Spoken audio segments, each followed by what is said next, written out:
Baik, kita langsung saja perkenalan ya, Dok, ya. Ya, sip. Kesempatan kali ini kita akan berbagi ilmu dengan narasumber yang sangat kompeten, di mana beliau merupakan dosen dan praktisi Juleha, yaitu Dokter Hewan Supratikno, MSI, PA Vet. Apa kabar, dokter? Alhamdulillah baik. Alhamdulillah baik. Tadi dengar-dengar sebelum kita kehilangan sinyal ya, Dok, ya, tadi malam ada agenda ya, Dok, ya? Baru selesai pelatihan, praktek juru sembelih di DKI, di Dharma Jaya. Wah, dan sekarang pagi-pagi beliau menyempatkan hadir di sini untuk berbagi ilmu dengan kita semua sobat tani. Wah, sangat luar biasa sekali dokter ya. Baik dokter, kami persilahkan dok untuk menjelaskan terkait tema kita hari ini yaitu penyembelihan hewan kurban dan kesrawan itu sendiri. Baik, terima kasih. Assalamualaikum warahmatullahi wabarakatuh. Terima kasih kepada BPKH Cinagara, yang terhormat Ibu Kepala Balai. Terima kasih Bu atas undangannya, sehingga hari ini saya bisa menikmati keindahan alam di sekitar BPKH Cinagara. Mungkin karena tadi ada gangguan sinyal, mohon maaf Ibu. Jadi kita langsung saja ke materi ya. Mungkin nanti kita akan sedikit diskusi di belakang, atau nanti kalau ada pertanyaan monggo silahkan disimpan, nanti di akhir diskusi kita bisa bicarakan lagi. Tadi kuis pertama sebetulnya sebagai opening Bapak Ibu. Jadi selama ini kesejahteraan hewan itu di bidang penyembelihan kadang-kadang diterjemahkan sebagai mentah-mentah sebagai lima freedom. Padahal ketika di dalam konteks penyembelihan, maka keserawan itu tidak bisa 100% diterapkan secara harfiah 5 freedom. Tidak boleh lapar dan haus, tidak boleh rasa sakit, tidak boleh stres, kemudian harus bisa mengekspresikan perilaku alamiahnya. Rasanya itu adalah hal yang tidak mungkin. Next slide. Nah ini kalau kita bilang kayak gini, rasanya kok penyembelihan kok tidak mungkin dijalankan bebas dari rasa takut dan tertekan. Jadi maka kita harus memberikan konteks yang berbeda. Konteksnya ya tadi kita bagi 3 kelompok saja, misalnya pada saat sebelum penyembelihan, itu adalah tujuannya adalah untuk mengurangi stres dan mengurangi penderitaan. Jadi Kemudian ketika dalam proses penyembelihan adalah bagaimana cara meminimalisir rasa sakit atau mengurangi rasa sakit yang ditimbulkan dari proses penyembelihan itu sendiri. Karena nggak mungkin rasanya hewan diiris lehernya kok, tadi jawabannya makanya B. ya, Menghilangkan rasa sakit rasanya tidak mungkin ketika keserawan itu diterapkan 100% pun, atau dengan standar yang paling tinggi sekalipun, rasanya sulit untuk menghilangkan hilangkan. rasa sakit. Nah, yang ketiga tentu saja gong terakhirnya adalah untuk mempercepat kematian, sehingga penderitaannya secara keseluruhan adalah ketika mati ya sudah hilang, selesai keserawan. Tinggal selanjutnya adalah terkait dengan misalnya higiene sanitasi begitu. Sehingga ketika kita bisa memperlakukan secara ihsan, maka kemudian hasil dagingnya akan menjadi toyib. Kita selalu halal dan toyib itu adalah satu kesatuan.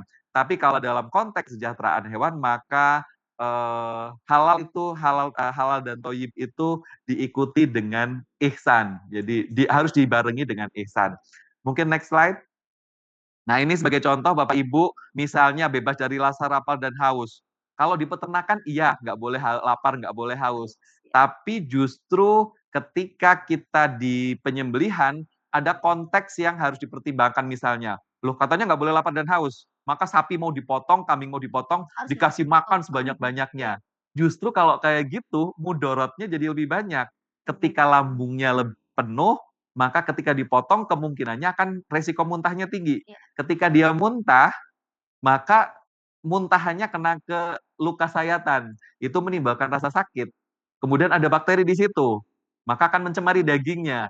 Maka sebaiknya hewan yang mau disembeli itu justru dipuasakan dari makan, tapi kalau minum enggak. Jadi untuk mengurangi isi lambung, sehingga pada saat disembeli resiko muntahnya menjadi berkurang.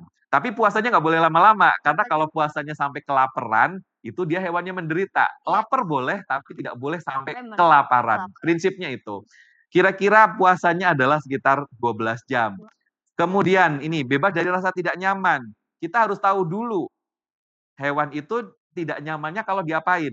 Sebagai contoh, sapi itu dia perilakunya adalah dia duduk. Iya, betul. Maka kalau dibaringkan, direbahkan, dia nggak suka. Iya. Apa yang harus dilakukan? Makanya direbahkannya dengan metode yang cepat, dengan metode yang tepat. Kemudian waktunya jangan lama-lama karena hewan tidak suka suruh rebahan. Dia duduk. Jadi pada saat direbahkan langsung Langsung dieksekusi. karena sebaik-baiknya sembelihan adalah secepat-cepatnya sembelihan. Iya, iya. Sehingga kalaupun Bapak Ibu mau melakukan misalnya doa yang panjang, menyebutkan namanya pekurbannya satu persatu, kan boleh itu dilakukan sebelum hewannya direbahkan atau selama sedang direbahkan. Tetapi ketika sudah rebah, maka otomatis tinggal Bismillahirrahmanirrahim, selesai. Artinya apa? Dia tidak terlalu merasa tidak nyaman. Kemudian bebas dari rasa sakit, luka, dan penyakit. Nah, ini kan tadi saya bilang tidak mungkin rasanya menyembelih itu tidak menimbulkan rasa sakit. Maka bagaimana caranya mengurangi rasa sakit adalah dengan menggunakan pisau yang sangat tajam. Ya. Kenapa? Karena kalau dengan menggunakan pisau yang sangat tajam, maka sayatannya menjadi ringan, sayatannya menjadi halus, saraf yang terpotong menjadi sedikit, darah yang keluar menjadi lebih lancar, maka rasa sakit yang ditimbulkan menjadi lebih minimal. Ya, atau misalnya kita menentukan nih ada 10 ekor sapi, ada yang sapi patah kaki atau patah tanduk. Artinya sapi itu kan sedang kesakitan. Sakit, iya. Diobati nggak mungkin karena dia mau dipotong. Apa yang harus dilakukan? Yaitu dipotong duluan.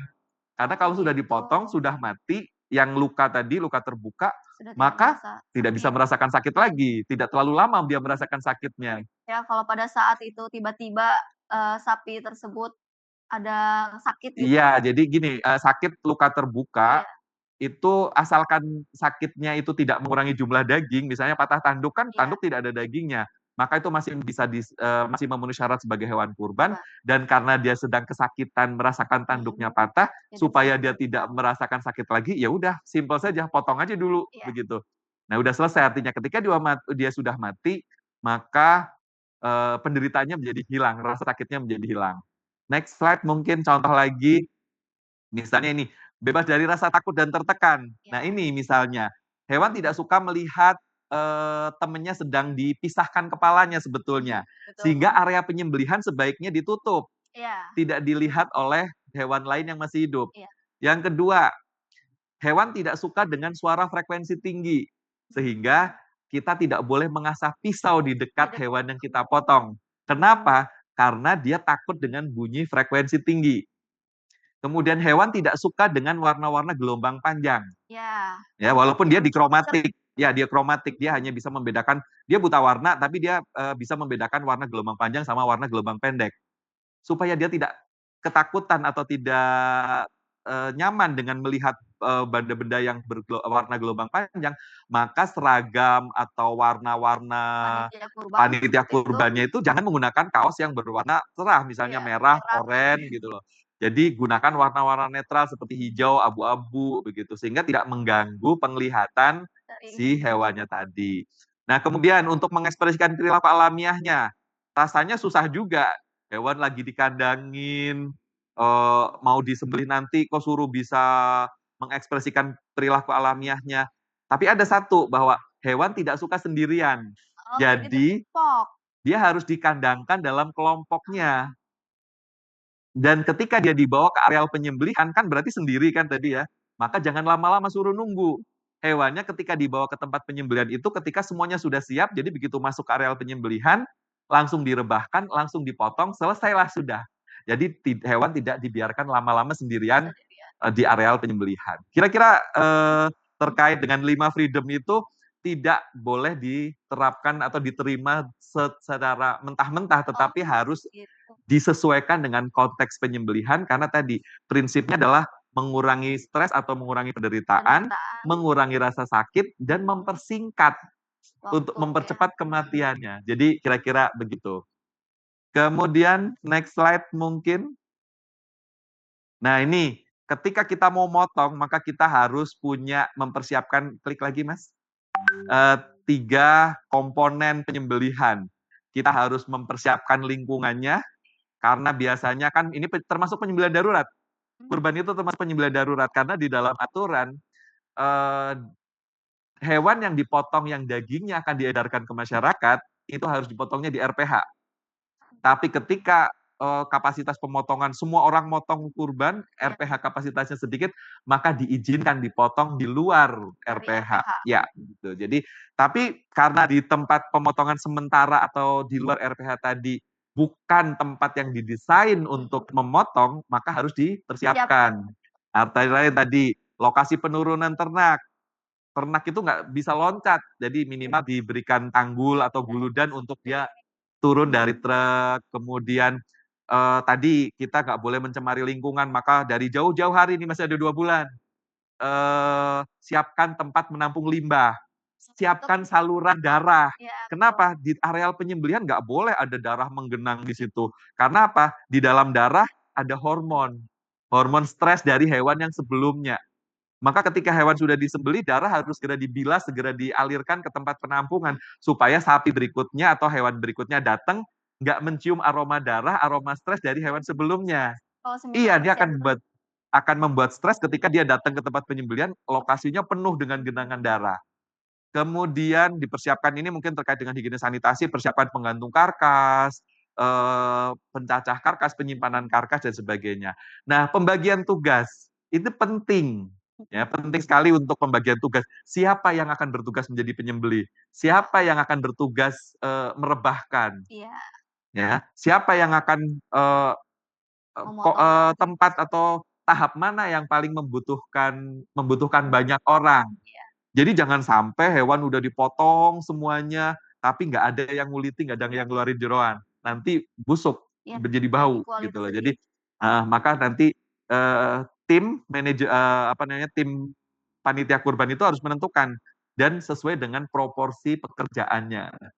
Kemudian peralatan, nah ini, mulai Bapak Ibu menyiapkan, pisau sembelian, tidak semua pisau bisa dipakai untuk menyembelih karena ada betul, ada 2 syarat Bapak Ibu terkait dengan alat, yaitu syarat, terkait dengan keserawan dan higienis sanitasi, yang kedua adalah terkait dengan syarat halal.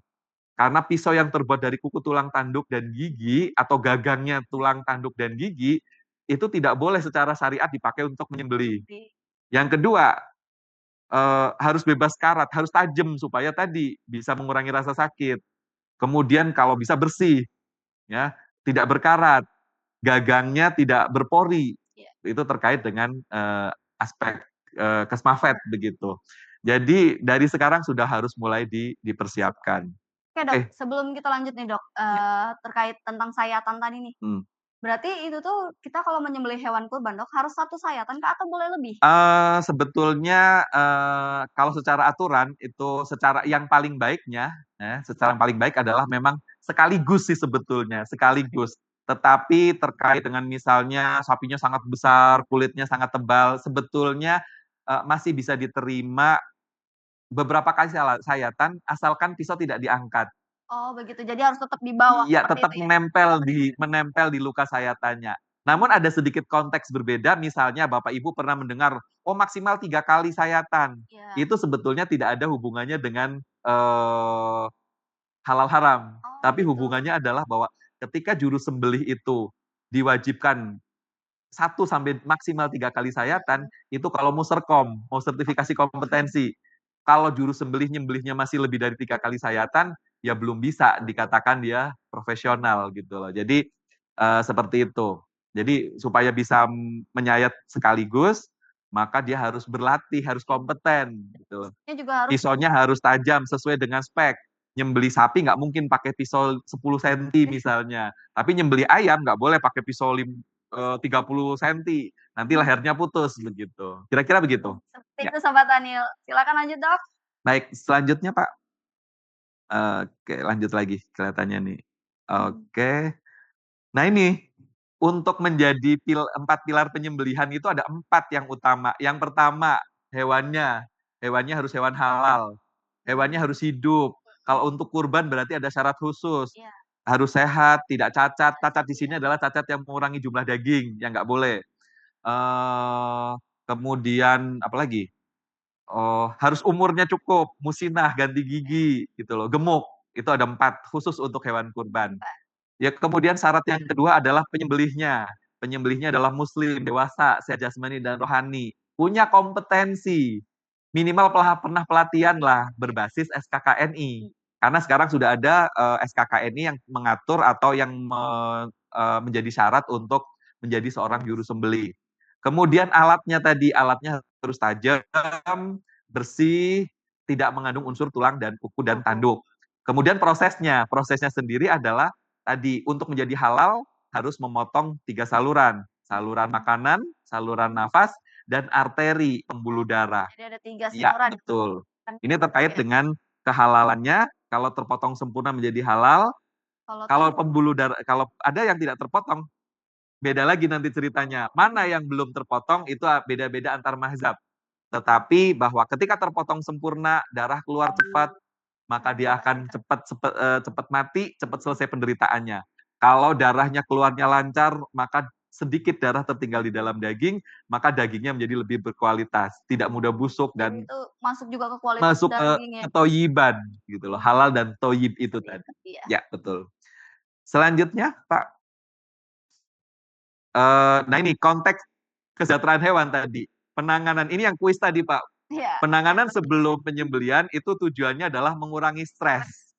Mengurangi stres adalah bagaimana kita tahu asal hewan dari mana, transportasinya bagaimana, mereka ditampung bagaimana, diberi makan, diberi minumnya bagaimana, diperiksa apakah ada yang luka terbuka atau tidak. Ketika ada luka terbuka dipotong duluan. Kemudian menyembelihnya tadi, menyembelihnya kalau bisa sekali sayat jauh lebih bagus. Karena mengurangi ya jadinya rasa. Semakin sedikit yang terluka, semakin sedikit saraf yang terpotong, sayatannya halus, buluh darah tidak tersumbat, maka mengurangi rasa sakit. Iya. Nah, penanganan pasca penyembelihan, ketika dia sudah disembelih, dia harus nunggu mati. Kalau bisa matinya secepat mungkin, tadi dengan darahnya keluar cepat. Nggak boleh dipotong kakinya, nggak boleh dikuliti, karena selagi dia masih hidup, harus nunggu mati dulu. Dulu ya. Makanya Ada dua aspek juga. Aspek keserawannya, kalau dia masih hidup dikuliti, dipotong kaki, dia akan kesakitan. Itu yang pertama. Yang kedua adalah aspek kehalalan.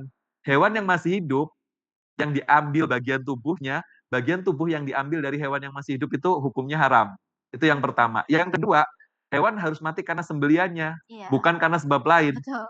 Ketika dia dipotong kepalanya atau dipisahkan kepalanya, bisa jadi dia dalam kondisi hidup, yang mematikan adalah bukan sembelihannya, tapi memisahkan kepalanya itu yang membuat dia menjadi mati. Artinya bisa jadi menjadi haram. Jadi makanya itu halal toyib, ihsan dan halal itu sangat berhubungan sangat erat. Kira-kira begitu. Pantas aja ya Dok ya pada saat kurban itu kan ketika sudah disembelih itu suka dikesampingkan. Iya, digeser, nunggu dia sampai darahnya keluar sempurna, mati, baru boleh dipotong kaki, kuliti, dipisahkan kepalanya, dikeluarkan jeroannya. Itu setelah hewan betul-betul yakin mati, gitu loh. Dalam konteks keserawat, ketika itu dilakukan hewannya masih hidup, hewannya sangat kesakitan, sangat tersiksa. Jadi kira-kira begitu. Oke, lanjut slide berikutnya. Nah ini asal. Kenapa asal hewan harus tahu? Karena dengan tahu asal hewan, kita akan tahu ini dari diangkut berapa lama. Karena ketika kita tahu, oh dia diangkut 3 jam, maka dia minimal diistirahatkan sebelum disembelih 3 jam. 6 jam, iya 6 jam supaya dia recovery. Karena kalau selama perjalanan kan pasti stres. Dia butuh recovery, butuh pemulihan. Lamanya berapa? Lamanya adalah selama dia diperjalankan. Kalau transportasinya itu kurang dari 12 jam. Berarti kalau misalnya di jalannya 4 jam, istirahatnya 4 jam. Kalau dari misalnya dari Sukabumi dibawa ke Jakarta 6 jam, maka istirahatnya 6 jam. Tapi kalau dibawanya dari Jawa Timur ke DKI, perjalanannya 12 jam atau 15 jam, maka istirahatnya nggak perlu sampai 15 jam, tapi cukup 12 jam. Oh, jadi kalau 12 jam lebih ke atas, cukup 12 jam. Dia sudah recovery, dan nanti itu juga berkaitan dengan lamanya peristirahatan, bagaimana cara memberi makan. Hewan yang beristirahatnya kurang dari 12 jam, itu tidak perlu diberi makan. Ya, cukup diberikan minum. Oh, karena puasa tahan. Karena dipuasakan sebelum disembelih, dia sebaiknya dipuasakan. Makanya kalau istirahatnya 6 jam, sebetulnya nggak apa-apa, Iya nggak perlu diberi makan. iya, Karena minum aja ya, Dok, hanya ya? minum saja, karena sebetulnya Bapak Ibu kan ingat, kambing, domba, sapi itu kan punya babat, Iya. punya rumen, retikulum, omasum. Sebetulnya di situ masih banyak cadangan makanan. Jadi kalau sekedar dipuasakan atau tidak diberi makan selama 6 jam, rasanya tidak akan kelaparan. Lapar mungkin, tapi belum sampai kelaparan. Betul, heeh, gitu. Next, mungkin. Nah, ini transportasi. Ya kita memang belum belum punya, kendaraan khusus ya untuk transportasi hewan ternak. Tapi minimal ya Bapak Ibu, jangan sampai kita mentransportasikan ternak itu, satu, menyiksa hewannya, yang kedua adalah membahayakan pengguna jalan yang lain. Iya, Dok, sering Misalnya gitu loh, lihat ini, truknya tertutup, dibikin bertingkat-tingkat, kemudian satu tingkat diberi kambing domba banyak banget gitu loh. Sehingga akhirnya kepanasan, iya. akhirnya pada mati. Atau karena kendaraannya nggak mau kotor, kemudian diseret aja. Atau yang paling sering ke dalam konteks Indonesia, kalau yang ini, kerbau ditaruh di motor rasanya ini nggak tahu ini AI atau bukan. Tapi kambing domba. Domba Kambing domba diatur diangkut pakai motor itu sering sekali. Jadi rasanya ya kita bayangkan saja apakah mereka kira-kira nyaman apa enggak begitu, heeh. Kita kadang-kadang bisalah menimbang-nimbang kita, ketika kita akan memperlakukan hewan, kita balikin aja ke diri kita sendiri gitu loh, kira-kira begitu. Lanjut Pak. Nah ini menurunkan ternak, makanya tadi, kita harus dari sekarang udah merancang kalau nanti ternak datang ke masjid, itu akan turunnya di mana. Karena tadi, sapi itu matanya di samping, nggak bisa ngelihat ke bawah depan. ya, Dia nggak bisa ngukur tinggi. tingginya truk dengan lantai itu berapa. Makanya kadang ada yang suka loncat Nah gitu ya, justru Dok, ya? itu, karena sapi tidak bisa ngukur ketinggian Iya. truk, makanya kadang-kadang sapi itu menjadi reaksinya berlebihan. Dia loncat ternyata nggak tinggi, nanti yang ada adalah kakinya patah. Oh, Atau dia merasa, "Ah, ini mah nggak tinggi." Dia iya. melangkah biasa, yang ada adalah sapinya jatuh Jatuh. terjerembab, gitu loh. Jadi, makanya kita harus mempersiapkan kira-kira truknya akan parkir di mana, kemudian ternaknya turun, kalau bisa jangan sampai loncat, Loncat, gitu iya. loh. Jadi misalnya memanfaatkan tumpukan pasir, atau Mhm. tanggul, atau apa saja gitu, yang ada di situ Iya. dimanfaatkan, gitu. Ya lanjut, Pak. Misalnya nah ini, di kandang penampungan Bapak Ibu, contoh gambar ini misalnya sapi mau dipotong, ditampung lebih dari 12 jam tapi ngikatnya kayak gitu. Lah gimana dia mau makan, gimana dia mau minum? Nggak bisa, Dan gak gitu nyaman loh. juga sebenarnya. Betul, gitu loh. Jadi ikatan tali yang terlalu pendek itu juga, sangat menyiksa dia. Tapi terlalu panjang juga bahaya. Karena apa? Bisa jadi karena terlalu panjang mereka berantem, berinteraksi, saling terbelit satu sama yang lain, malah tercekik. Luka dan tercekik misalnya. Jadi kita harus mengukur kira-kira berapa ya yang memungkinkan ternak itu bisa duduk, bisa berdiri, tapi tidak cukup panjang sampai saling terbelit atau sampai saling, berantem begitu satu sama lain. Kira-kira Bapak Ibu pasti ngertilah, bisa diukur kira-kira butuhnya seberapa panjang Iya, gitu. Ya, selanjutnya misalnya apalagi nih, contoh lagi, next. menyakiti hewan kurban itu bisa juga Ya ya itu kita, sering juga gitu, kalau semisalnya kambing mau dipotong tuh suka diseret-seret. diseret-seret atau apa begitu. Kalau seperti Ya itu itu termasuk yang menyiksa, menyakiti, membuat dia takut begitu. Lanjut, Mas. Oke, nah ini penyembelihan. Ketika kita penyembelihan, maka kita harus memperhatikan tadi bahwa lokasi penyembelihan itu lokasi yang terbatas. Nah, ini yang sangat-sangat sulit Bapak Ibu karena ini biasanya jadi tontonan iya, setahun sekali. benar. Banyak orang pingin ngelihat. Makanya Bapak Ibu salah satu upayanya adalah punten kalau bisa nggak usah pakai toa. Kalau ada toa, ada keributan, pasti akan, "Ada apa tuh, ada apa?" Orang akan datang, memancing untuk datang, akhirnya nonton, itu bikin stres si sapinya atau hewan-hewan yang di situ. Kemudian hanya orang yang berkepentingan, makanya tadi dibagi, yang ahli merebahkan, ya udah urusannya Iya, ngerebahin, yang nyembelih yang siapa ya, yang Dok? nyembelih siapa gitu loh, nggak usah ada semua orang ada di areal penyembelihan. Atau bahkan yang paling saya ini adalah komentator Bapak Ibu. Kita sering melihat ada orang yang kerjaannya jadi komentator, Iya, pegang mic, benar. keras banget, ngomongnya keras yang sebetulnya nggak ada manfaatnya apa-apa. Iya iya Akhirnya malah mengundang orang untuk datang aja, iya. gitu loh. Kemudian makanya tadi usahanya dikondisikan yang tenang, karena tadi hewan hidup yang tidak boleh melihat temannya sedang disembelih, maka sebaiknya kandang penampungan itu jauh dari areal penyembelihan. Lah tuh Pak, saya masjidnya sempit, Nggak nampung nampung di situ, nyembelih juga di situ. betul, biasanya Tapi seperti kan itu. tapi kan kita manusia, Iya, punya akal. Ada terpal, ada bekas gorden, pakailah buat sekat. Minimal dia tidak melihat temannya lagi sembelih ya. disembelih, minimal nggak ada angin bertiup yang membawa aroma darah dan sebagainya. Jadi sebetulnya keserawan itu bagaimana kita mau usaha, yuk rasanya kalau mau 100% sulit lah, apalagi biasanya ini kan terkait dengan budaya atau kebiasaan. Apalagi ini kan kurban ya, Ya kalau makanya itu, pasti banyak yang nontonin betul, gitu makanya kan, banyak yang teriak-teriak juga kan seperti itu. makanya tadi kita usahakan kurangi. Saya pernah melihat ada suatu masjid, di Jakarta yaitu Masjid Ash-Sholihin, itu benar-benar disterilkan. Pokoknya memang areal masjidnya itu punya pagar, begitu udah saatnya proses penyembelihan, Mhm. semua pagar itu dikunci, ditutup, dikunci. Nggak ada yang tidak berkepentingan itu ada di luar semuanya, Nih, nggak ada, gitu loh. walaupun malam Kecuali hari luar di luar jauh gitu loh, minimal jauh gitu loh. Jadi ya mangga disesuaikan dengan kondisi, silahkan, kok saya jadi mangga ya, ini karena di Bogor ya. Jadi silahkan Bapak Ibu disesuaikan dengan sumber daya yang ada di tempat Bapak Ibu, gitu loh. Lanjut. nah Dok, sebelum lanjut nih, makanya tadi itu penting banget ya, karena kalau dilihat-lihat tuh pada saat kurban itu kan, kalau rame itu seperti itu kan, hewan itu jadinya ngeberontak gitu ya. Justru itu, Iya, satu memberontak karena dia, bagi dia orang-orang asing, ini ada banyak banget orang asing teriak-teriak gitu loh. iya, Akhirnya dia akan stres, ketika stres maka dia kemudian ada kemungkinan dia akan berontak kemudian melarikan diri, kabur. Nah ketika kabur, dia akan kalau ketika ada masyarakat di situ, bisa jadi ketendang, keseruduk, kemana. Karena sebetulnya tujuan penerapan kesejahteraan hewan itu adalah untuk kesejahteraan manusia, untuk keselamatan manusia sebetulnya. Jadi, ayo kita bareng-bareng mulai iya, sedikit-sedikit, apa yang bisa dilakukan kita perbaiki, iya. kira-kira begitu. Dok, masih nontonin juga hewan kurban. Nah itu, kan berarti berarti berarti besok, intinya adalah, ya udahlah nggak usah ngapain sih nonton, tunggu aja di rumah nanti juga kalau rezeki dagingnya dateng gitu loh.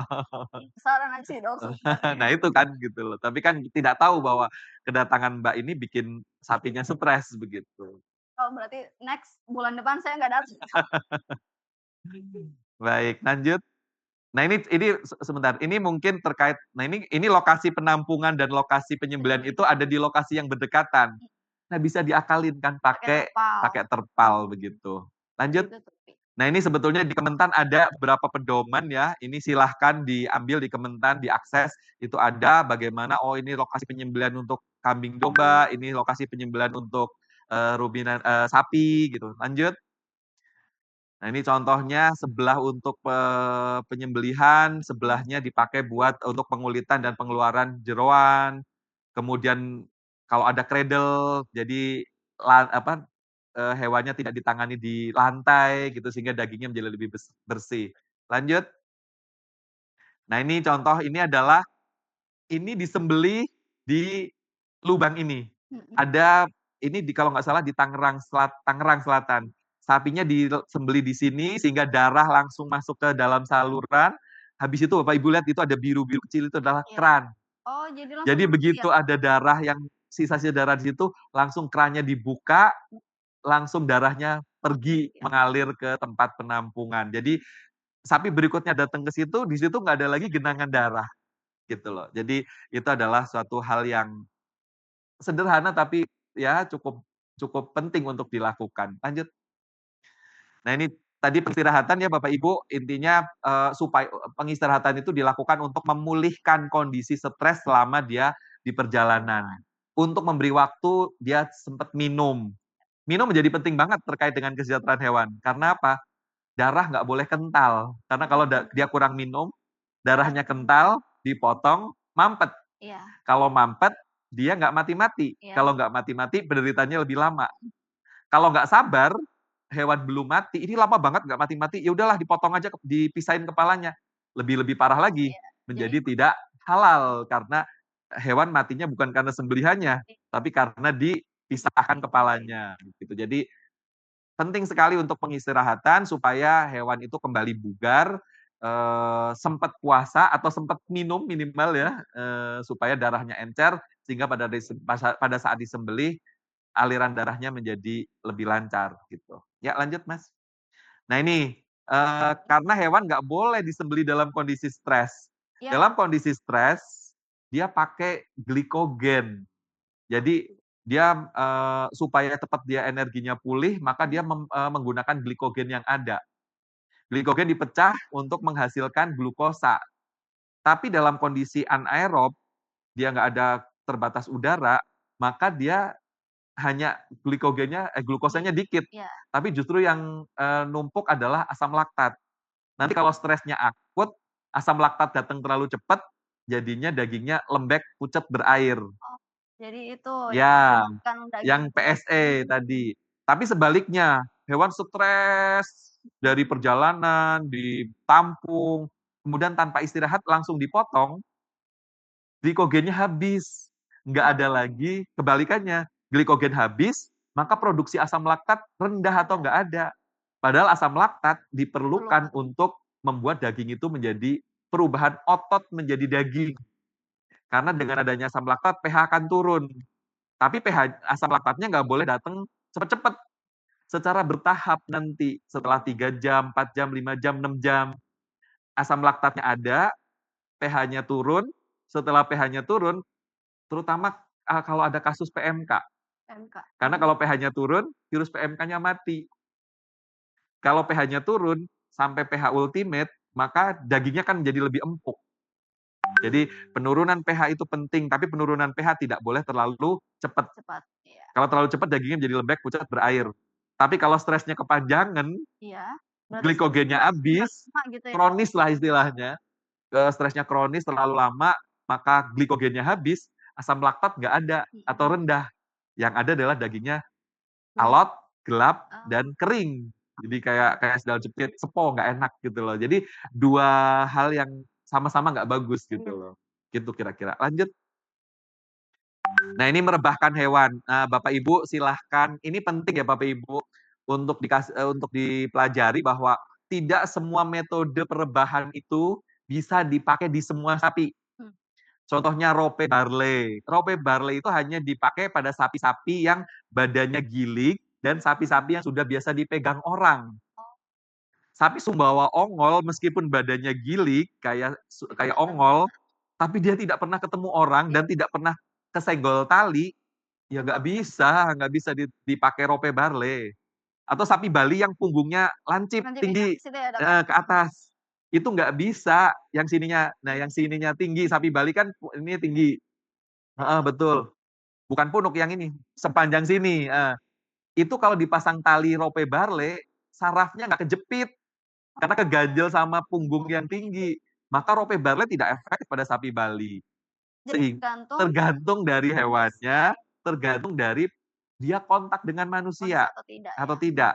Jadi walaupun kecil bukan berarti mudah direbahkan. Iya, bener. Jadi prinsipnya begini, kalaupun terpaksa kita melakukan jerat kaki, ya karena jerat kaki itu kan rada-rada kasar gitu ya Bu, rada-rada kasar, maka ketika kita tahu prosedur yang kita lakukan itu agak menyiksa, Mhm, makanya lakukan secepatnya. mmm, Begitu sapinya rebah, sudah jangan sampai langsung kemudian dibiarkan rebahan, tiduran, bacain doa, bacain selawat dulu yang panjang-panjang, disebutin namanya satu-satu gitu loh.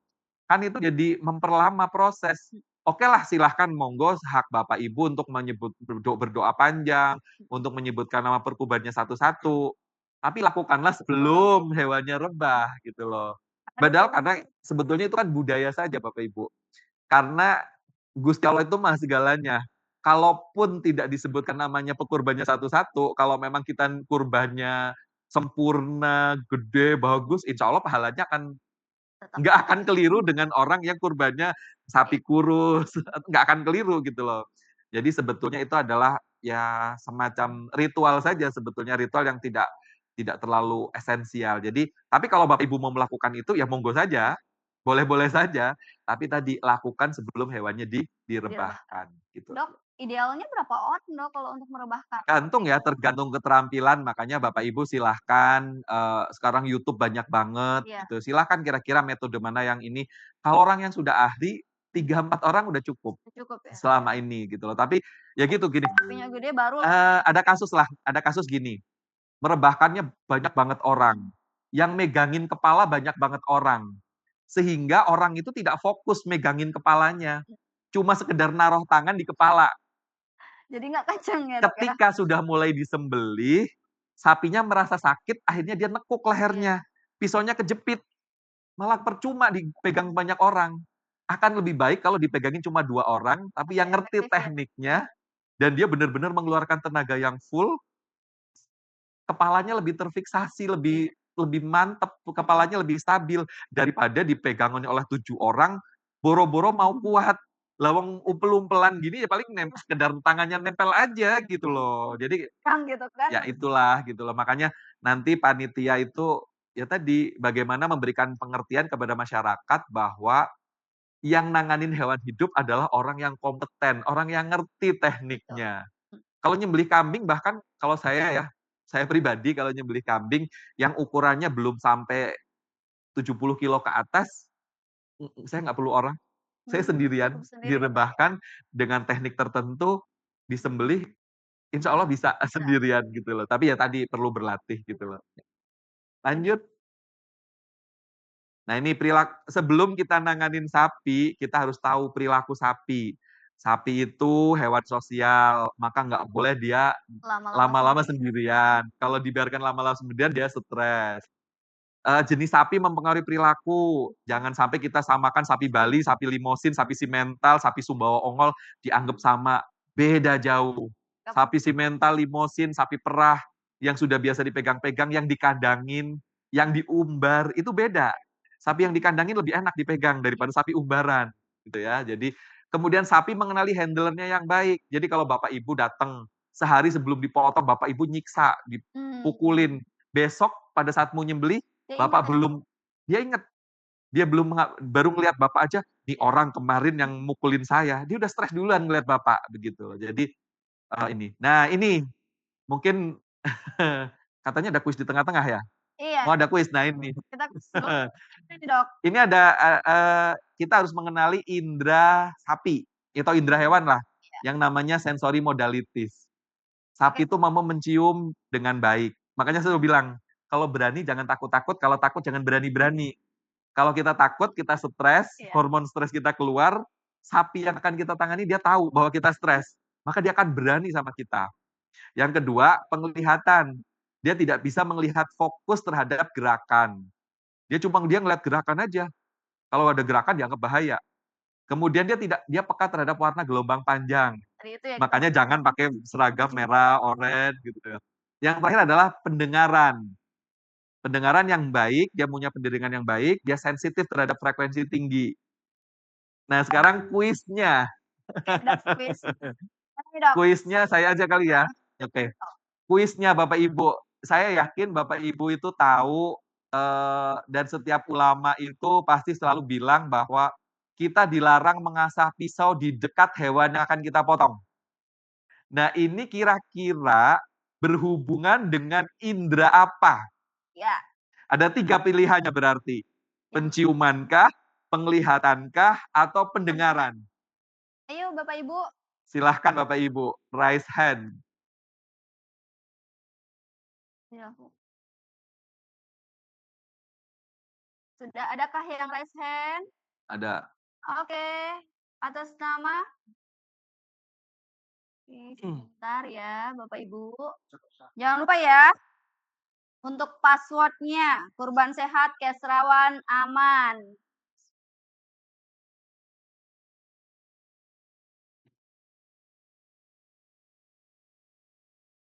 Udah belum? Udah di-pin?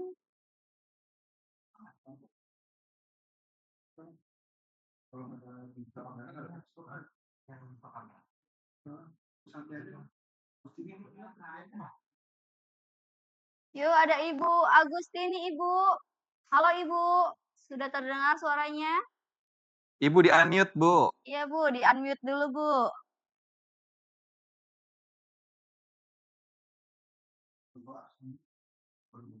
Ibu, suaranya belum terdengar, bisa di-unmute terlebih dahulu, Ibu.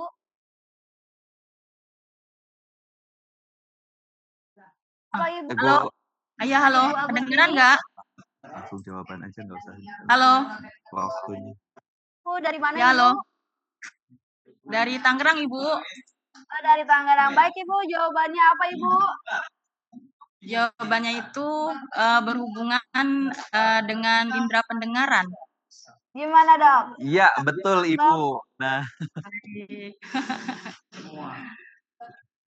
jadi kadang-kadang beberapa ulama itu sering mengatakan bahwa dilarang mengasah pisau di depan hewan yang akan kita potong karena memperlihatkan alat potongnya. Sebetulnya itu kurang pas ya Bapak Ibu karena tadi ternak itu tidak bisa melihat fokus. Iya. Tapi sebetulnya yang lebih tepat adalah dilarang mengasah pisau di dekat hewan yang akan kita potong. Jadi mau di depan, di samping, di belakang, karena yang ditakuti sapi itu adalah suara gesekan antara pisau dengan alat asah. Jadi Ibu Agustini sudah bagus tahu bahwa bukan hanya di depan si sapi, ini sapi, kemudian saya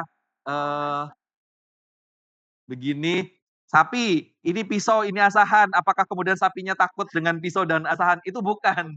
Tapi sapi itu takut dengan bunyi sering, Iya. sering, sering itu yang ditakutkan. Jadi betul sekali jawabannya adalah suara. Gitu kira-kira, Bu. Mangga. Terima kasih Ibu Agustini. Jangan lupa nanti untuk kirim alamat dan nomor handphone di kolom chat Zoom-nya. Ini tadi Bu Sri Gusti, sekarang Bu Agustini.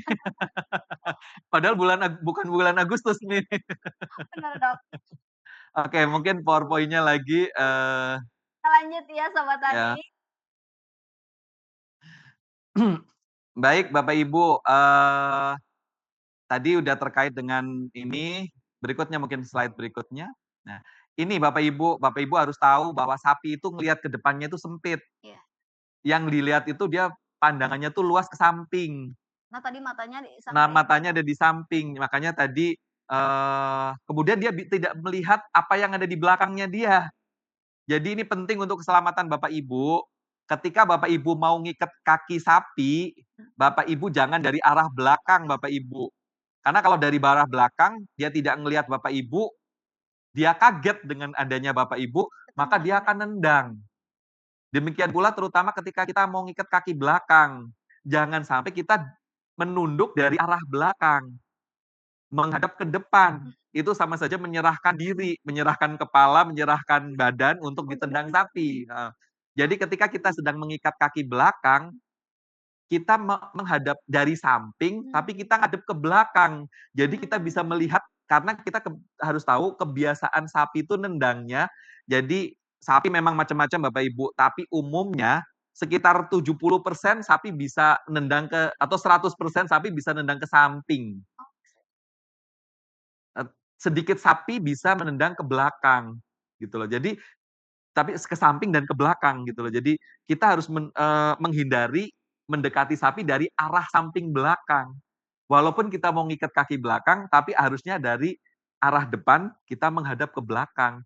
Jadi pada saat kita sambil ngikat, kita tahu arah kaki itu mau melayang kemana gitu loh. Jadi ada kesiapan ya, Iya, Dok? betul. Karena lagi-lagi bahwa kesejahteraan hewan untuk keselamatan manusia gitu loh. Lanjut Mas. Nah ini, nggak tahu nih videonya nampak apa enggak di layar Bapak Ibu, tapi yang jelas bahwa sapi itu tidak bisa melihat sesuatu dengan jelas. Makanya ketika videonya di-play ini, sapi yang melewati selokan, ketika dia persis di pinggir selokan, maka dia akan berhenti sejenak. Dia akan mengamati selokannya dulu. Tapi kalau kita paksa sapi itu kita tarik ke depan, maka reaksinya bisa berlebihan. Reaksi berlebihan, dia akan loncat sangat tinggi. Dia akan loncat sangat tinggi. Ternyata videonya nggak bisa keputar nih, kesalahan teknis ya. Tapi intinya adalah tadi, bahwa ketika distraksi atau gangguan si sapi itu melihat sesuatu yang bisa selokan itu bagi dia mungkin ini selokannya padahal selokannya cuma setengah meter, setengah meter, tapi bagi dia mungkin dia melihatnya selokannya lebar banget gitu loh. Jadi ketika dipaksa dipaksa dia meloncat, maka dia akan loncatnya jauh banget. Maka loncatnya akan jauh banget. Bisa nggak di-play? Bisa diputar? Nggak bisa ya? Nah, ini contohnya ini nih. Ini sapi tuh ngelihat selokan, dia berhenti sejenak. Karena bagi dia selokan ini apa nih ya? Nah, ketika dia ditarik, nah dia loncatnya sangat tinggi gitu loh. Karena bagi dia selokan itu sangat besar mungkin atau sangat mengganggu bagi dia. Oke, kita balik lagi ke oke. Baik. Selanjutnya, nah ini Bapak Ibu juga harus tahu bahasa tubuhnya sapi. Sapi mau nanduk, sapi mau lari, posisi telinga. Sapi stres itu telinganya ngadep ke depan. Oh, ada ciri-cirinya ya, Dok? Ada, sapi stres itu telinganya ngadep ke depan. Sapi mau nanduk itu telinganya tanduknya diarahkan ke depan. Tapi kalau sapi kepalanya diturunkan, itu sapi sudah pasrah menyerah. Ekor juga ada. Ekor sapi yang masuk ke celah-celah kaki belakang, itu artinya sapi sedang ketakutan. Sapi ketakutan dibikin makin takut, dia makhluk hidup, pasti dia akan membela diri. Membela dirinya adalah dengan ngamuk atau melarikan diri. Jadi kalau sudah ngelihat sapi stres, ya udah jangan diteruskan ditambah stres, karena bisa jadi kalau sudah terbocok dia akan berontak, menyelamatkan diri. Atau sapi ngangkat ekornya tinggi, tapi ekornya diangkat sedikit. Hati-hati, sapi mau buang kotoran, nanti kita kecipratan urin atau kecipratan feses. Sapi diangkat ekornya tinggi tapi masih lurus. Bisa jadi sapi itu mau loncat. Tapi ketika sapi ekornya diangkat tinggi, ujung ekornya melengkung, itu artinya sapi mau loncat sambil nendang. Wah, Itu yang paling bahaya gitu loh. Kita ngelihat sudah sapi udah menunjukkan perilaku kayak gitu, kita harus berhati-hati. Itu untuk panitia kurban, Sobat Tani di seluruh Indonesia. Makanya tadi, sebelum menangani sapi, kita harus tahu dulu perilaku dasarnya sapi. Kemudian kita tadi berdoa, kita ini supaya kita punya keberanian, ya percaya diri supaya kita tidak stres. Karena kalau kita sendiri takut, stres, dia tahu. Sehingga sebetulnya itu saya belajar dari gini, kalau dikejar anjing jangan lari atau jangan takut, hadepin aja gitu loh. Nanti anjing itu akan menyerah sendiri, asalkan kita jangan sampai kita ketakutan gitu loh. Berarti anjingnya tuh mungkin merasa, "Oh, nih orang berani banget ini." Ya udah dia akhirnya mainin perasaan gitu. Betul, betul. Oke, berikutnya. Nah, ini mungkin ini intinya tadi ya, terkait dengan seragam punten, terutama orang-orang yang menangani hewan hidup, seragamnya jangan warna merah, jangan warna kuning, jangan warna oranye. Oke, berikutnya. Nah, ini pisau. Pisau nih saya bawa pisau harus tajam, harus tidak boleh terbuat dari kuku, tulang, tanduk, dan gigi, bersih, tidak berkarat. Tapi ada spek-speknya. Misalnya, sekarang saya lebih suka dengan pisau-pisau lurus seperti ini. Pisau lurus seperti ini enak untuk gaya apapun. Mau gaya tarik, gaya dorong itu enak. Ukurannya berapa? Kalau di SKKNI sih 1,5 kali lebar leher. Tapi sebetulnya saya punya pengalaman ketika medannya tidak cocok atau tidak ada lubang di bawahnya, tidak ada celah di bawahnya, kemudian orangnya sebetulnya sudah mahir, sebetulnya pisau dengan ukuran lebih pendek justru malah lebih enak. Karena kalau terlalu panjang nanti malah mentok lantai, mentok besi, akhirnya pisaunya susah bergerak. Tapi kalau mau gaya dorong, yang kepala sapinya itu agak sedikit ditengadahkan, maka pisau besar oke, masih cukup gitu loh, masih bagus. Misalnya ada lagi, misalnya pisau cimeter seperti ini, cimeter yang langsing seperti ini. Iya, tapi runcing di Ya, atasnya. ini sebetulnya ini breaking knife atau pisau untuk memisahkan tulang misalnya. Ini kalaupun terpaksa dipakai untuk nyembelih, ini cocoknya hanya untuk gaya tarik yang dari bawah ke atas. Ya, itu pisau-pisau cimeter misalnya. Atau misalnya, nah ini saya bawa pisau yang ukurannya kira-kira 20 cm. Sebetulnya ini sudah cukup untuk sapi. dengan catatan orangnya udah mahir yang nyembelih gitu loh. Tapi kalau belum mahir mungkin agak lebih panjang dikit gitu loh. Atau misalnya tapi ini saya misalnya untuk kambing domba. Kambing domba biasanya saya cukup dengan pisau yang sekitar 12 atau sampai 15 senti segini udah cukup ya. Kemudian ada pisau yang lain lagi misalnya. Ini walaupun tajam ini tapi karena bentuknya seperti ini tidak cocok untuk nyembelih. Ini namanya pisau skinning. Cocok untuk Lebih cocok untuk nguliti. Makanya sekarang mumpung masih ada waktu, silahkan cari. Sekarang banyak sekali pilihan dari berbagai merek. Saya pakai dari merek yang harganya 100 ribuan. Ada misalnya, ya beberapa lah, saya nggak usah sebut merek karena nggak disponsori juga gitu loh. Ada yang harga 300-an juga ada, 400-an sampai yang 800-an juga yang standar-standar aja lah, belum pisau sultan gitu ya. dan Itu masih kunci panjang. sebetulnya nggak jauh beda tuh antara yang 800 sama yang 100 ribu juga nggak jauh beda. Asal Kualitasnya gitu, Dok? Atau ketajamannya, asal kita pinter ngasahnya. Nah itu belajar ngasah, nggak bisa instan, kita harus belajar ngasah itu lama. Makanya penting untuk, ya silahkan Bapak Ibu ikut komunitas yang biasanya mereka ngadain pelatihan asah bilah dan sebagainya itu penting. Karena mengasah pisau tajam itu sangat menjadi kunci kesejahteraan dan kehalalan hewan yang kita potong. Kira-kira begitu. Lanjut Mas. Nah ini pisau-pisau tadi saya sudah terangkan, mungkin dilanjut saja. Pisau harus tajam. Gimana cara ngukur pisau itu tajam? Ada kertas nggak ya Mbak? boleh Boleh sebentar. minta kertas nih saya, eee, jadi apa aja kertas bekas juga boleh. Kadang-kadang orang ngukur ngukur ketajaman itu pakai jari begini, ada yang pakai rambut. Ya sebetulnya sah-sah saja sih untuk di lapangan tapi minimal, kadang-kadang kalau untuk ujian nggak mungkin diterima, ujian kompetensi nggak akan diterima karena ada standarnya. Gimana sih caranya ngukur ketajaman, ketajaman, Pisau pisau begitu ya? Saya nanti akan mendemokan kertas. bagaimana pisau yang tajam dan bagaimana pisau yang tidak tajam. Jadi ketika pisau itu tajam, maka bisa mengiris kertas begini lurus tanpa ada robekan. Ini, Berarti ini ya. tajam ya, Dok, Ini ya? tajam. Tapi saya punya seolah-olah pisau yang tajam juga nih Bapak Ibu. Seolah-olah Seolah-olah, ya. seolah-olah merek bagus. Merek bagus, seolah-olah kelihatan tajam, tapi sempat dipakai sama anak saya buat belah kelapa.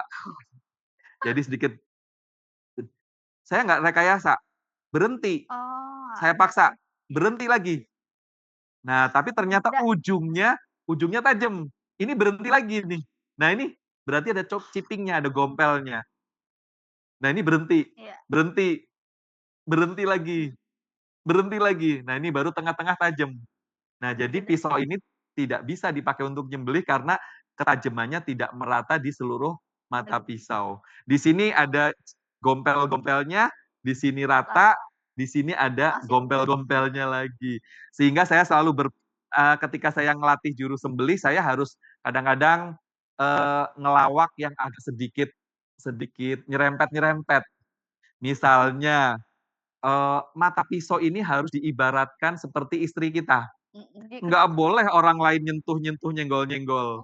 Mata pisau ya gitu, jangan sampai kesenggol. Bahkan teknik mengeluarkan pisau dari sarung pun nggak boleh matanya yang kena kulitnya. Jadi harus punggung pisau yang masuk ke dalam, yang nyenggol atau yang menggesek ke sarung pisaunya. Nah itu semuanya itu dipelajari ketika di pelatihan juru sembelih karena ada standar kompetensi menyiapkan peralatan sembelihan. Lanjut Mas. Nah ini, ketika kita merebahkan hewan Bapak Ibu, tadi silahkan pakai metode apapun lah ya yang paling efektif ya. Kalaupun terpaksa kita, jerat kaki, lakukanlah dengan cepat ya. Eee, nah, kalau sapi sudah rebahnya nggak ngadep kiblat, apakah kemudian sapinya disuruh bangun lagi, kemudian direbahkan lagi? Rasanya itu tidak perlu. Karena apa? Karena menghadap kiblat itu hanya anjuran sifatnya. Sunnah pun sunnahnya tidak terlalu kuat. Tapi kalau Bapak Ibu mengusahakan supaya rebahnya ngadep kiblat, bagus. Contohnya, sapinya suruh ngadep ke selatan dulu, Baru diikat, terserah metodenya yang mana, direbahkan tapi kemudian diarahkan rebah ke kiri.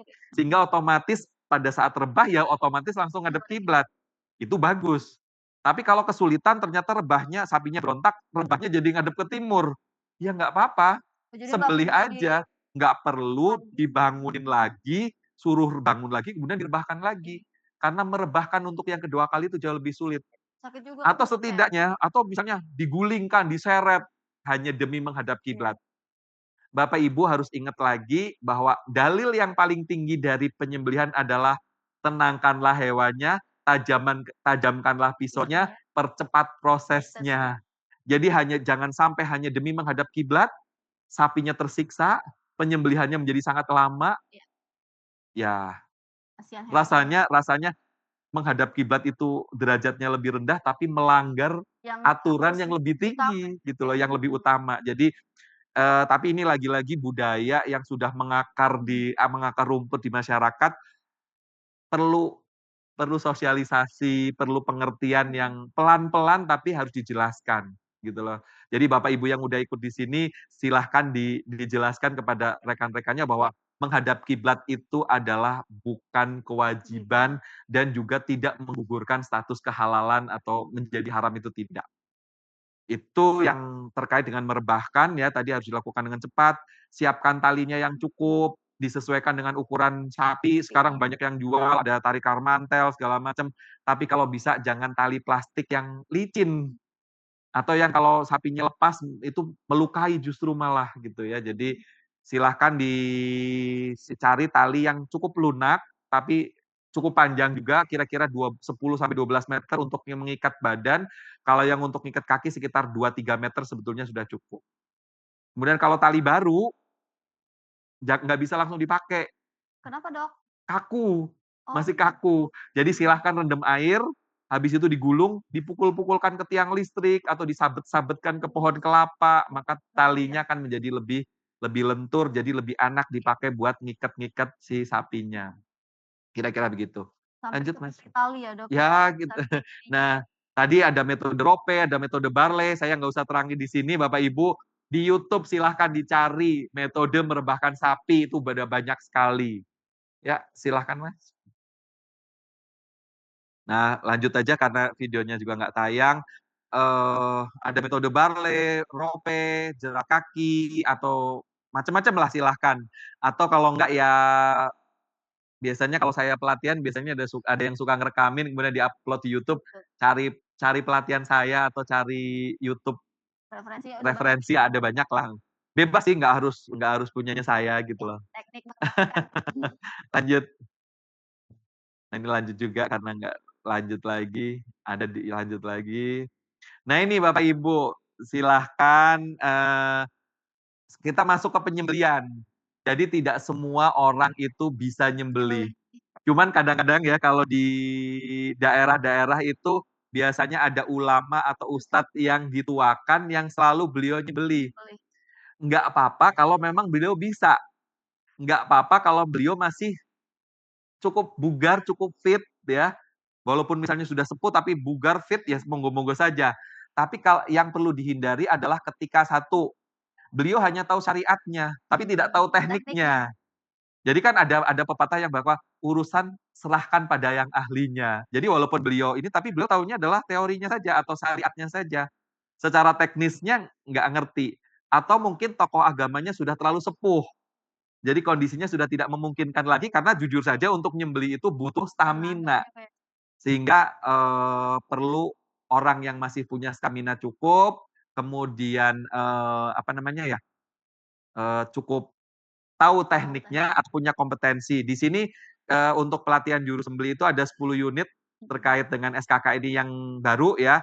Jadi otomatis dia harus tahu syariat Islamnya. Bagaimana syarat hewan kurban, bagaimana konsep halal haram, itu harus tahu. Yang kedua adalah dia nggak mungkin juleha seahli apapun kecuali nyembelih kambing atau ayam, ya itu rasanya butuh orang lain Oh, untuk gitu. membantu. Berkompetensi Jadi ya. dia harus punya kompetensi untuk bekerja sama, untuk komunikasi satu sama lain, sehingga proses penyembelihan itu bisa berjalan dengan efektif. Kalau juru sembelihnya nggak bisa komunikasi, mukanya ngajakin berantem gitu-gitu ya, Ya, yang ada malah nggak jadi nyembelih gitu loh, yang ada malah berantem gitu loh. Yang berikutnya adalah tahu bahaya.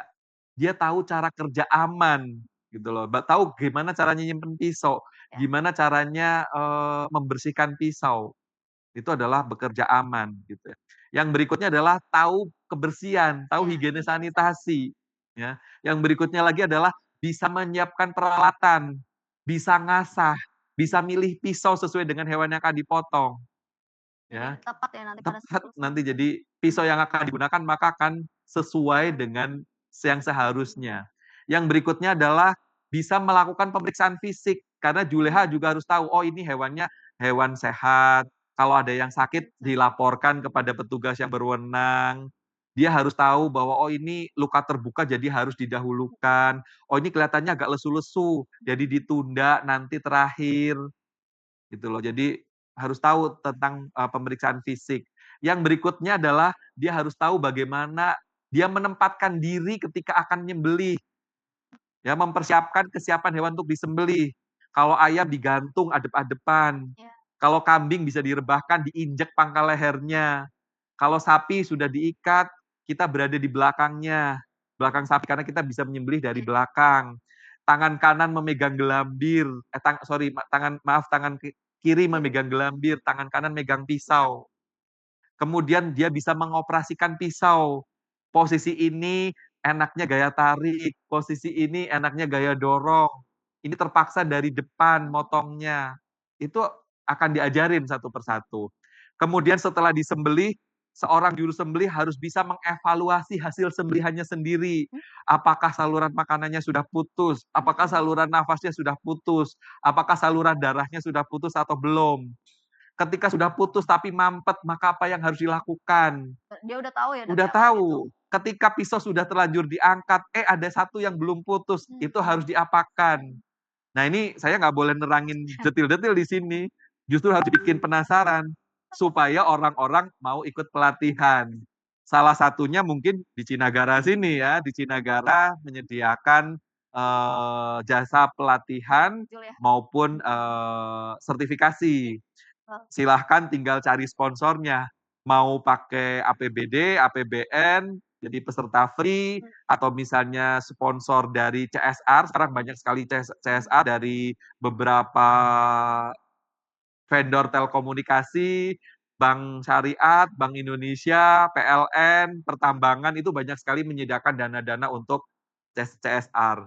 Gitu Sobat Tani. Jadi kalau mau, mempunyai kompetensi penyembelih halal bisa ke BPPKA Cinagara. Baik, berikutnya adalah tadi setelah kompeten, setelah bisa nyembelih, maka silahkan melakukan proses penyembelihan. Tadi prinsipnya adalah sebaik-baiknya sembelihan adalah secepat-cepatnya sembelihan. Sebaik-baiknya sembelihan adalah yang sekaligus. Artinya satu sayatan lebih baik daripada dua sayatan. Dua sayatan lebih baik daripada tiga sayatan. Ya. Itu adalah hal yang prinsip. Tapi kalau terpaksa karena sapinya gede banget atau karena sesuatu hal, nggak bisa sayatannya sedikit, minimal adalah pisau jangan sampai diangkat selama penyembelihannya belum sempurna. Jadi kira-kira itu ya. Kemudian yang penting lagi adalah di mana sih kita harus nyayat? Di mana sih kita harus nyayat? Itu menjadi penting karena ini ada hubungannya dengan kesejahteraan hewan. Bapak Ibu, slide ini atau lokasi penyayatan tolong menjadi perhatian karena nanti ada kuis sekali lagi katanya di terakhir. Nanti kuis terakhir ini akan ada hubungannya dengan penyayatan gitu ya. Betul. Terkait dengan penyayatan. Kenapa penyayatan kok jadi ada hubungannya dengan kesejahteraan hewan dan kehalalan? Yang pertama, kalau Bapak Ibu idealnya motong itu persis di belakang jakun. Di cincin 1 sampai 2. Bapak Ibu lihat saluran nafas itu kayak pipa ada cincin-cincinnya, ada ring-ringnya, ada lingkaran-lingkarannya. Nah, idealnya motong itu adalah di cincin 1, 2. Kalau Bapak Ibu motong di depan jakun, ada 2 syarat yang dilanggar atau ada 2 resiko. Yang pertama adalah resiko kehalalan. Karena kita mazhabnya adalah mazhab Syafi'iyah, di mana mazhab Syafi'iyah itu adalah mewajibkan terpotong hulkum dan mari atau trakea dan esofagus. Di depan jakun belum ada trakea dan esofagus. Jadi kalau pemotongan dilakukan di depan jakun berarti tidak memenuhi persyaratan halal. Yang kedua, ada mazhab Maliki. Mazhab Maliki sebetulnya tidak mempermasalahkan itu. Karena dia cukup wajadain atau cukup 2 pembuluh darah. Potong di depan jakun, bisa jadi pembuluh darahnya dua-duanya putus. Tapi ada resiko keserawan. Ternyata kalau kita motong di depan jakun, yang ada adalah resiko pembuluh darahnya mampet, itu menjadi sangat tinggi. Ketika mampet, seperti sebelumnya, ketika mampet, maka darahnya tidak keluar. Ketika darah tidak keluar, hewannya lama tidak mati-mati, menyiksa. Iya, betul. Hewannya tidak mati-mati, petugasnya nggak sabar, akhirnya ditangani, dikuliti, dipisahkan kaki, dipotong, dipisahkan kepalanya. Selagi hewannya masih hidup, bukan hanya sekedar menyakiti, tapi juga ternyata bisa jadi beresiko menjadi tidak memenuhi persyaratan halal karena hewan mati bukan karena sembelihannya, tapi karena dipotong kepalanya, gara-gara dibuka perutnya, gara-gara dibuka dadanya. Ya, Dok. Jadi ternyata penting banget. Banyak hal yang kecil tapi penting. Begitu. Betul sekali. Tadi terlalu ke depan. Iya. Sekarang kalau terlalu ke belakang, apa resikonya? Resikonya semakin ke belakang, leher semakin tebal. Pembuluh darah semakin berjauhan. Artinya apa? Sayatannya makin lebar. Ketika sayatannya makin lebar, leher makin tebal, butuh sayatan lebih banyak. Saraf yang terpotong lebih banyak. Rasa sakit yang ditimbulkan lebih banyak. Resiko mampetnya pembuluh darah juga tinggi meskipun tidak setinggi ketika sayatannya di depan jakun. Sehingga sama ternyata ujung-ujungnya juga beresiko terhadap keserawan dan juga beresiko terhadap kehalalan status dagingnya. Jadi baik terlalu ke depan ataupun terlalu ke belakang itu tidak baik. Lanjut, Mas. Nah, ini gaya tarik atau gaya menyembelih bebas. Boleh gaya apa saja, asal mampu memotong 3 saluran dan tidak memutus sumsum tulang belakang. Jadi yang enak gaya tarik, mangga, tapi posisinya harus disesuaikan. Yang enak gaya dorong, mangga, pisaunya disesuaikan dan posisi sapinya disesuaikan. Atau yang gaya dari depan, ya monggo saja silahkan. Gitu loh. Lanjut. Nah, tadi terkait dengan mazhab ya, terkait juga dengan fatwa MUI, terkait dengan keserawan, terkait dengan kehalalan, maka ketika kita motong, wajib memotong 4 saluran. Saluran makanan, saluran nafas yang paling depan, saluran makanan di belakangnya, dan yang terakhir adalah saluran darah. Ya, begitu. Lanjut lagi, Mas. Tusuk dada adalah hal yang dilarang. Kita kadang-kadang masih melihat tusuk dada dilakukan oleh beberapa orang. Jadi kenapa tusuk dada dilarang? Karena satu, ketika kita nyembelih, yang dipotong itu cuma arteri karotis yang menuju ke otak besar yang mengatur kesadaran dan pusat keseimbangan. Jadi pada saat kita nyembelih itu yang dihilangkan adalah pusat kesadaran dan pusat keseimbangan saja. Sementara pusat kehidupan di batang otak itu harus tetap hidup. Dan dia dikasih darah, supaya tetap hidup, dia dikasih darah oleh arteri vertebralis. Ada di dada tadi. Yang ada di leher, di tulang leher. Kita motong karotis komunis, arteri vertebralis nggak boleh diputus. Tapi ketika kita melakukan tusuk dada, arteri vertebralis pun ikut keputus karena dipotong di pangkal aorta. Yang ada, otak langsung mati saat itu juga. Artinya sakaratul maut tidak terjadi. Gitu. Itu yang pertama. Yang kedua, ketika kita tusuk dadanya, maka tekanan negatif di rongga dada menjadi hilang. Ketika tekanan di rongga dada menjadi hilang, maka sapinya atau hewannya langsung sesak nafas, nggak bisa nafas. Jadi kita tidak boleh melakukan tindakan tusuk dada. Lanjut, Mas. Nah, lanjut aja deh. Saya dulu, nah ini mungkin bisa di share screen nih. Bisa nggak, Mas? Yang slide tadi, yang nah ini, yang gambar atau kepoin Facebook saya. Saya baru mengupload foto ini, 2 foto ini. Ya. Jadi saya punya rumus 531. Apa tuh, Dok, 531? 531 itu adalah untuk menentukan di mana lokasi sayatan yang paling pas. Kalau sapi itu 5 jari diukur dari rahang bawah sini, 5 jari. Oh, jadi kita meletakkan jari kita Meletakkan, sebetulnya bukan meletakkan, kira-kira lah kira 5 jari. Kalau kambing domba 3 jari. Kalau ayam 1, sebelumnya, slide sebelumnya. Ya, kalau ayam 1 jempol. oh, jempol. Rumus itu sebetulnya efektif dan pas. Tapi ternyata begitu saya perhatikan ketika saya lagi pelatihan, gara-gara pakai rumus saya, orang mau nyembelih, tangannya ditaruh di sini kemudian motong. Betul. Ya, tangannya ditaruh di leher, jadi mal. Iya, jadi Kan fokus. bahaya. Padahal tangan kirinya bukannya harus ditaruh, tangan kirinya harusnya megang gelambir.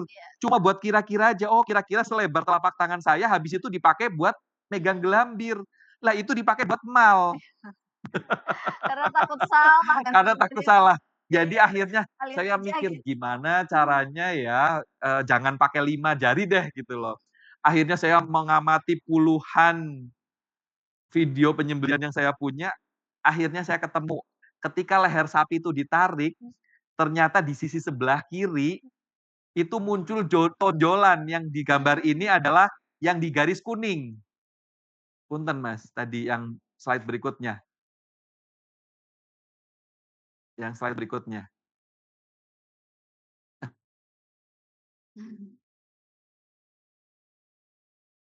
Slide berikutnya. Nah ini, Ya. yang garis kuning. Jadi ketika sapi itu kita tarik lehernya ke kanan, maka di sisi sebelah kiri akan muncul jendolan. Kemudian karena saya dosen anatomi, jendolan ini kira-kira apa sih? Apa ya? Ternyata itu adalah alai atlantis, sayap tulang atlas. Nah, dengan melihat jendolan itu, kita bisa memakai itu. Kita nyayatnya di garis merah, di tengah-tengah jendolan, di tengah-tengah garis kuning itu insya Allah pas.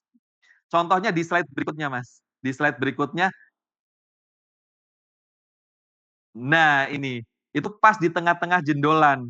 Ya, kita lakukan pemotongan, maka di situ itulah lokasi ideal untuk penyembelihan.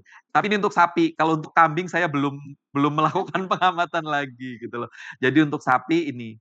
Dan Bapak Ibu, ini lokasi sayatan, hati-hati Bapak Ibu. Kita dilarang mengupah juru sembelih dengan bagian tubuh hewan yang disembelih. Itu sebetulnya ada hikmahnya. Hikmahnya adalah apa? Kalau kita itu dilarang larangan agama, ya. Kalau kita sampai mengupah juru sembelih dengan bagian tubuh yang hewan yang disembelih, biasanya kepala, julehannya dapat kepalanya, maka dia akan main-main di situ. Biar bagian saya banyak dagingnya, saya akan motong panjang ke belakang. Padahal idealnya kan tadi di tengah-tengah jendolan atau di tengah-tengah tonjolan tadi. Ataupun Tidak terlalu ke depan, tidak terlalu ke belakang. Jadi itu kira-kira. Jadi ternyata ada hikmahnya macam-macam gitu loh. Jadi bahwa tuntunan kalau kita pelajari ternyata memang jadi pedoman gitu loh. Iya. Jadi ada hikmahnya di balik itu semuanya. Mungkin Oke. kita lihat lagi, balik lagi ke ini. Baik, saya oke, lanjut. Nah tadi, kita motong terlalu ke depan itu juga resikonya kenapa kok di dalam tuntunan kita motong itu di belakang jakun supaya memotong trakea dan esofagus. Karena ternyata kalau kita motongnya di depan jakun, itu ada sensor yang ikut kepotong. Sensor kalau orang awam ya antena lah, kalau orang ini sensor. Kalau orang kedokteran reseptor. Reseptor tekanan darah dan reseptor kadar oksigen. Antena untuk menangkap informasi mengenai tekanan darah dan oksigen, kadar oksigen. Jadi begitu dipotong, arterinya putus, tekanan darah langsung drop. Ketika kita motongnya di belakang jakun, antenanya masih ada. Antena itu langsung menangkap informasi, tekanan darahku turun. Maka dia akan mengirim informasi tadi ke batang otak. Hei batang otak, tekanan darahmu turun. Tolong perintahkan jantung untuk memompa. Jantung mompa nurut. Ketika jantung memompa lebih kencang, di sini sudah dipotong, yang ada darah keluar dengan cepat. Padahal maksud hati si hewan tadi mah mau ngirim darah ke otak. Tapi ini udah putus, jadi darah akan keluar dengan cepat. Ketika darah cepat keluar, cepat pingsan, cepat mati, cepat selesai penderitaannya, dagingnya jadi bagus karena sedikit darah yang tertinggal. Itu yang pertama. Reseptor atau sensor yang kedua adalah sensor kadar oksigen. Ketika dipotong, saluran nafasnya dipotong, pembuluh darahnya dipotong, pasti oksigen turun, drop. Informasi tadi ditangkap oleh antena atau sensor tadi atau reseptor tadi, langsung dikasih tahu, dikirim ke batang otak lagi, ke medula oblongata. Medula oblongata, kamu kekurangan oksigen. Tolong perintahkan paru-paru untuk nyari oksigen sebanyak-banyaknya. Sehingga hewan kurban yang baru dipotong, maka dia akan narik nafas panjang. Ketika narik nafas panjang, tekanan di rongga dada jadi negatif. Ketika tekanan di rongga dada negatif, dia akan secara otomatis menghisap darah yang ada di daging, di otot, di kaki, di badan, di tangan, untuk kembali ke dada. Di saat yang bersamaan, jantung lagi disuruh mompa. Kombinasi hisapan paru-paru dan denyut jantung yang lebih kuat akan menyempurnakan proses pengeluaran darah. Luar biasanya tuntunan bahwa kita motong harus di belakang jakun. Karena kita harus memelihara antena atau harus memelihara sensor kadar oksigen dan kadar tekanan darah. Supaya proses pengeluaran darah menjadi lebih lancar. Jadi luar biasa kalau kita mau belajar, hikmahnya tuh banyak banget. Lanjut, Mas. Lanjut. Nah, gaya dorong, hati-hati Bapak Ibu, jangan sampai tangan kita ditaruh di atas pisau, apalagi kita nggak pakai sarung tangan anti gores, karena begitu hewannya bergerak, pisaunya terbalik, tangan kita akan jadi korban. Pisaunya kalau mau gaya dorong, pisaunya adalah pisau bullnose. Saya bawa pisau bullnose ya. Ini pisau bullnose itu bagian depannya lebih besar. Karena yang akan motong pertama kali adalah bagian ujungnya. Jadi pisaunya bisa lebih besar, lehernya agak ditengadahkan, kita akan memotong gaya dorong. Pisau yang cocok adalah pisau bullnose atau minimal pisau lurus. Minimal pisau lurus, masih bisa. Masih bisa. Ya. Tapi kalau kita mau pakai gaya tarik dan ini lebih efisien, maka kita bisa pakai pisau cimeter. Lebih tipis, lebih kecil, tapi biasanya nggak usah panjang-panjang karena mentok lantai. Ya. Dan genggaman ini adalah genggaman paling kuat. Jadi kemungkinan untuk bisa sekali sayat itu lebih tinggi. Kalau mau gaya dari depan, bisa pisau bullnose, bisa pisau apa saja. Jadi memang rebahnya begini, kita sembelih dari depan begini. Itu bisa pisau apa saja. Kemudian, gaya nyembelih itu terkait dengan cara kita ngasah. Mohon maaf nih, mudah-mudahan ini yang peserta Zoom-nya udah dewasa semuanya. Saya kalau pelatihan Juleha itu biar nggak ngantuk, biasanya saya pleset-plesetin, saya senggol-senggolin yang agak ke materi agak dewasa. Nyembelih itu kayak ketemu pasangan yang pasangannya masih segelan. Susahnya pas buka segelnya aja. Kalau segelnya udah kebuka mah insya Allah gampang-gampang aja. Nyembelih itu yang paling sulit adalah buka kulit pertama kali. Kalau kulitnya udah kebuka mah gampang aja lanjut gitu loh. Nah, maka sayatan pertama itu sangat menentukan kelancaran berikutnya. Maka kalau gaya tarik, mau nyembelih pakai gaya tarik, maka pangkal pisau harus lebih tajam dibandingkan dengan bagian yang lainnya. Semuanya harus tajam, tapi pangkal pisau harus sangat tajam atau lebih tajam. Karena ini yang pertama kali membuka kulit. Tapi kalau gaya dorong, maka kita harus memberikan perhatian lebih mengasah di bagian ujung pisau. Karena ujung pisau lah yang pertama kali menyayat. Ini. Tapi kalau mau jebol segel mah nggak perlu diasah karena pisaunya tumpul.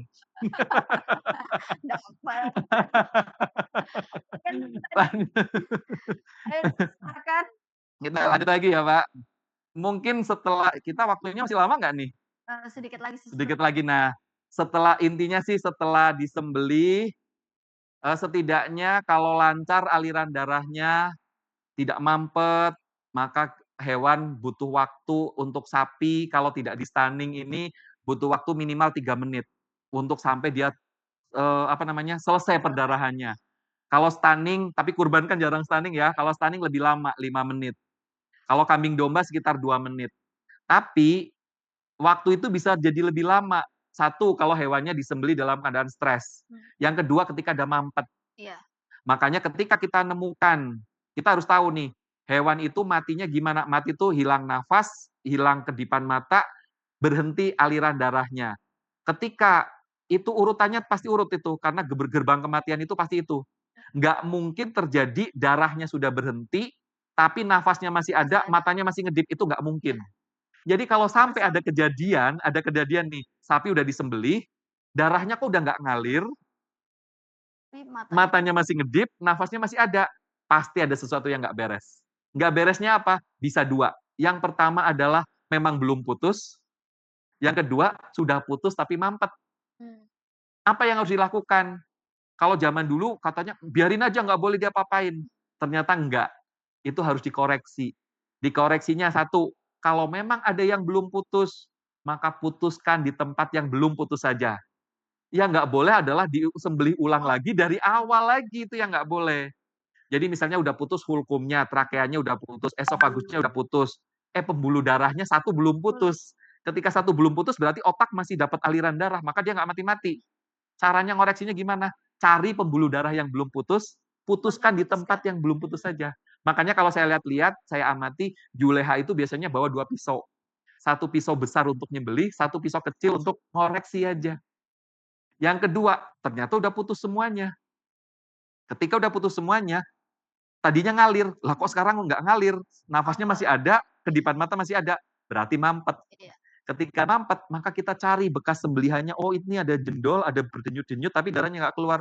Ambil ujung yang mampet tadi, kemudian kita putuskan di tempat yang ujungnya saja. Mungkin kita lihat slide berikutnya, nanti mungkin bisa di slideshow atau di share screen lagi, terkait dengan bagaimana cara mengoreksi. Ada next lagi, lanjut lagi, lanjut lagi. Atau mungkin dari sini udah share screen aja deh Pak. Karena di sini nih video-video bagaimana menyembelih yang ini saya sengaja cariin video-video yang bagus.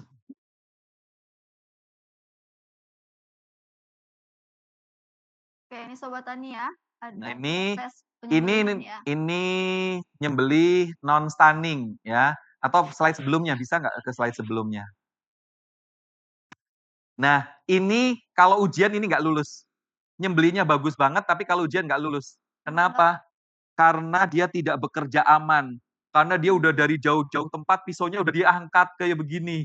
Kalau dia kepleset, nanti pisaunya bisa terbang, membahayakan orang lain. Di play saja. Nah, ini nyembelihnya bagus, tapi ini kalau ujian nggak lulus.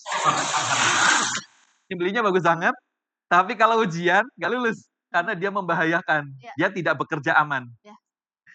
Lanjut, slide berikutnya. Ini gaya kombinasi. Didorong sedikit, ditarik sedikit, baru didorong. Dia tarik dikit, baru didorong. Ya. Tuh kan cuma 3 orang yang megangin, nggak perlu banyak-banyak kalau memang sudah ahli. Lanjut lagi. Ini 5 jari juga. Nah ini juga 3 orang lagi nih. Nggak perlu banyak-banyak orang. 4 ding. Satu lagi bantuan. Tiba-tiba ada bala bantuan naik. Nah itu kalau gaya dorong, ujungnya yang memotong duluan, yang buka kulit. Lanjut lagi. Next slide. Next. Ini tadi ngulang. Nah ini gaya tarik. Nah ini Bapak Ibu kalau bikin alat untuk megangin kepala, perhatikan Bapak Ibu, dia bikin tongkatnya dikasih tali super pocongnya tarik. Kita perlu banyak orang. 2 orang cukup. Lanjut. Nah, ini stunning nih Pak. Klik yang ini, nah itu. Kalau pisaunya cocok, kecil, posisinya enak, kayak gitu Pak. Tapi yang video yang kedua, adalah pisaunya pakai bullnose, tapi dipakai untuk gaya tarik. Kurang pas. Habis itu, nariknya bukan melingkar, tapi ke atas. Akhirnya jadi tidak mulus nyembelihnya. Tuh Bapak, bukan ditarik ke muter, tapi ditarik ke atas. Nah, jadinya nggak pas. gitu ya. Kurang, lebih lambat, jadi kayak slow motion gitu loh. Istilahnya tadi pisaunya Cepet kecil banget, juga ya? kecil, karena dia tekniknya bener. Kalau pisaunya kepanjangan justru mentok Iya. lantai gitu loh. Oke lanjut. Nah ini juga, belum. Nah ini kira-kira kenapa nih? Di-play bisa nggak? Oh nggak bisa ya? Oh bukan, berarti ini foto ya? Iya, foto Salah story. berarti. Lanjut. Atau bisa? Nggak bisa ya, nggak bisa di-play ternyata. Oke lanjut berarti. Lanjut. Nah, ibu-ibu boleh motong tidak? Mohon maaf nih kalau peserta ini ternyata yang jadi aktrisnya. Saya juga nggak tahu, ini saya ambil bebas dari YouTube ya. Jadi mohon maaf saya tidak mempermalukan. Kadang-kadang saya ngambil contoh-contoh jelek itu untuk dipelajari, bukan untuk dalam rangka mempermalukan yang bersangkutan atau mempermalukan tempat yang saya foto itu, bukan. Tapi ini adalah untuk belajar. Nggak bisa di-play ya? Nah, ibu-ibu boleh nggak motong? Jawabannya boleh.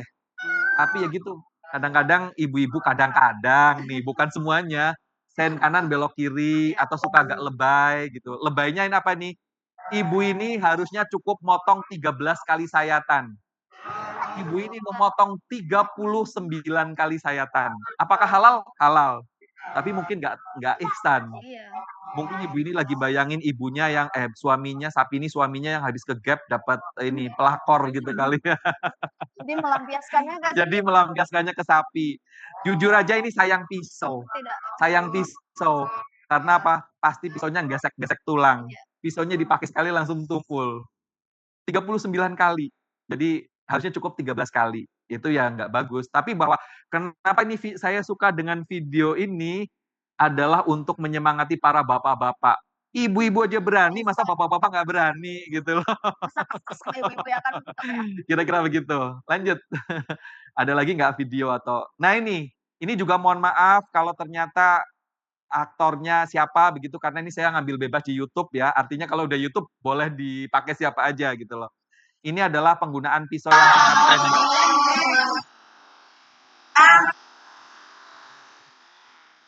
Bang berkali-kali.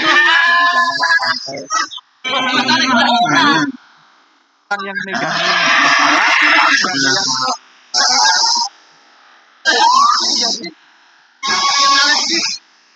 lanjut aja. Atau nanti dulu deh. Ini sudah ada. Ya.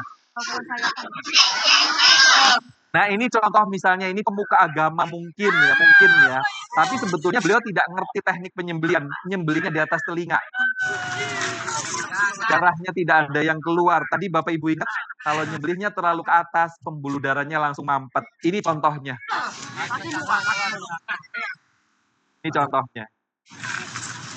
Gak ada darah muncrat. Gak ada yang muncrat. Tapi ini kalau dilepasin, lari jalan-jalan. Gitu loh. Lanjut. Nah ini contoh yang motong terlalu tinggi. Lanjut. Nah ini motong yang terlalu ke bawah. Julehannya pingin dapat leher panjang. Oh iya. Panjang banget lehernya yang ke bawah ke kepala gitu loh. Lanjut. Hewan dan menjadikan hewan Lanjut lagi. Nah ini tusuk dada tadi udah lanjut. Nah ini juga mohon maaf ini kalau ternyata ada aktornya di sini, saya tidak bermaksud untuk mempermalukan, tapi untuk belajar, klik aja. Nah ini contoh yang doanya terlalu panjang, sapinya udah dipegang, udah rebahin, doanya panjang kali lebar, pisaunya udah ditempel. Ini saya dapat dari Dokter Hewan Sumarsongko, videonya kiriman dari beliau. Pisaunya tumpul. Liatin temennya yang masih hidup. Oh iya benar dok, di depan. Telinganya ngadep ke depan berarti udah stres banget. Mampet pembuluh darahnya. Harusnya itu dikoreksi, ambil ujung yang mampet. Kemudian dipotong ujungnya. Tapi dia ditusuk jedanya. Nah itu. Ada Berikutnya gambar yang satu lagi. Ini pertama kali adalah pisaunya tumpul. Yang kedua adalah walaupun orangnya di belakang sapi, tapi yang diiris adalah leher bagian depan. Bapak ini mengiris leher bagian samping. Jadi pulkumarinya utuh, nggak ada yang kepotong sama sekali. Nah, itu nanti ganti pisau. Kalau tumpul diganti pisaunya, tapi tetap. Dan ini juga menyalahi sunnah. Sunnahnya ketika menyembelih adalah badan kita dekat dengan sapinya. Karena apa? Kaki kita harus menginjak lehernya atau menekan lehernya. Nah, ini nyembelih jauh-jauh.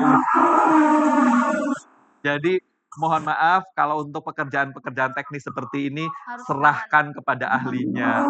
Jadi begitulah intinya. Saya bukan bermaksud untuk mempermalukan Bapak ini, bukan. Kita belajar, insya Allah Bapak ini juga dapat pahalanya. Karena dari kesalahan beliau kita bisa belajar mana yang salah, mana yang betul gitu loh. Lanjut. Nah ini ditusuk, boleh nggak ditusuk? Dalam kondisi darurat, misalnya lehernya masuk lubang kejepit, ya boleh. Atau tengkurap nggak bisa diakses, atau misalnya gelambirnya terlalu lebar, boleh ditusuk, tapi setelah ditusuk dibedah ke depan atau dibedah ke belakang. Jadi saluran wajibnya tetap terputus. Nah dalam video ini, apa yang menjadi kepentingan? Bisa diklik nggak Mas? Nah, lehernya, gelambirnya tipis, di bawahnya ada lubang, jadi harusnya disembelih bisa. Kenapa harus ditusuk? Habis itu kenapa cuma ditusuk, tidak dibuka? Harusnya kan ditusuk terus dibuka. Harusnya tusuknya pisaunya ngadep ke depan, dibuka ke depan. Atau ditusuknya di depan, ditariknya ke belakang. Nah ini gimana ceritanya gitu loh. Jadi dalam kondisi darurat, iya, dalam kondisi darurat mungkin saja kita menusuk leher itu. Tapi ada tekniknya, jangan ditusuk seperti ini. Lanjut. Ada satu video yang, nah ini video nyembelih di rumah potong, tidak di stunning, tapi mampet pembuluh darahnya di play. Nanti ada mampet pembuluh darahnya, nggak boleh dibiarkan. Ketika ada mampet, kalau dibiarkan maka matinya lama banget. Maka kita cari, mana yang mampet tuh kelihatan Pak, jendol. Nah, kita ambil yang jendol, berdenyut-denyut, kita putuskan di tempat yang jendol tuh bior, darahnya keluar lagi. Jadi melakukan tindakan koreksi itu boleh. Lanjut, ada nggak? Ada lagi nggak? Kira-kira. Nah ini adalah sapi yang pembuluh darahnya mampet, tidak dikoreksi, sapi ini matinya 17 menit, meronta-ronta, akhirnya dagingnya memar-memar, dan harusnya daging bersih, tidak penuh darah kayak gini. Ini daging yang penuh darah. Ini kalau direbus pasti kuahnya atau kaldunya berbusa-busa, warnanya coklat, dan kalau pasti baunya juga nggak enak banget gitu loh. Jadi harusnya karkas itu bersih, hanya daging gitu loh, nggak berdarah-darah seperti ini. Lanjut. Rasanya sih udah. Nah ini, untuk gambar yang tanda panah biru. Tanda panah biru itu yang kanan ya, itu adalah pisau sudah kelanjur diangkat, ternyata satu pembuluh darah belum putus. Gimana cara ngoreksinya? Jangan disembelih ulang. Langsung diputusin di ujung panah biru tadi, diputus di tempat yang belum putus saja. Kayaknya udah hampir habis sih ya. Nah ini kalau kambing domba nih, mungkin yang mana? Ada yang bisa diklik nggak? Nah silakan Bapak Ibu nih bikin meja lipat. Jadi kambing tidak di lantai video sebelahnya. Kayaknya bisa di-play bareng-bareng. Nah kalau pisaunya tajam, kayak ngiris tahu, nggak pakai tenaga, nggak pakai apa. Dan pasti juga dia nggak kesakitan. Ini menyembelih domba di meja lipat. Meganginnya cuma satu orang, cuma saya aja yang megangin. Nggak perlu banyak-banyak. Lanjut. Ini kelihatannya tinggal satu video lagi. Nah, ini yang saya bilang, ini saya walaupun bukan mukanya nggak kelihatan, itu tangan saya ada lukanya tuh. Saya alhamdulillah kalau nyembelih kambing, saya selalu lakukan sendirian. Nggak perlu bantuan orang lain. Kira-kira saya menerapkan sunnah Nabi yaitu dengan cara menginjak pangkal leher si hewan tadi. Telinganya panjang, saya tutupin begini.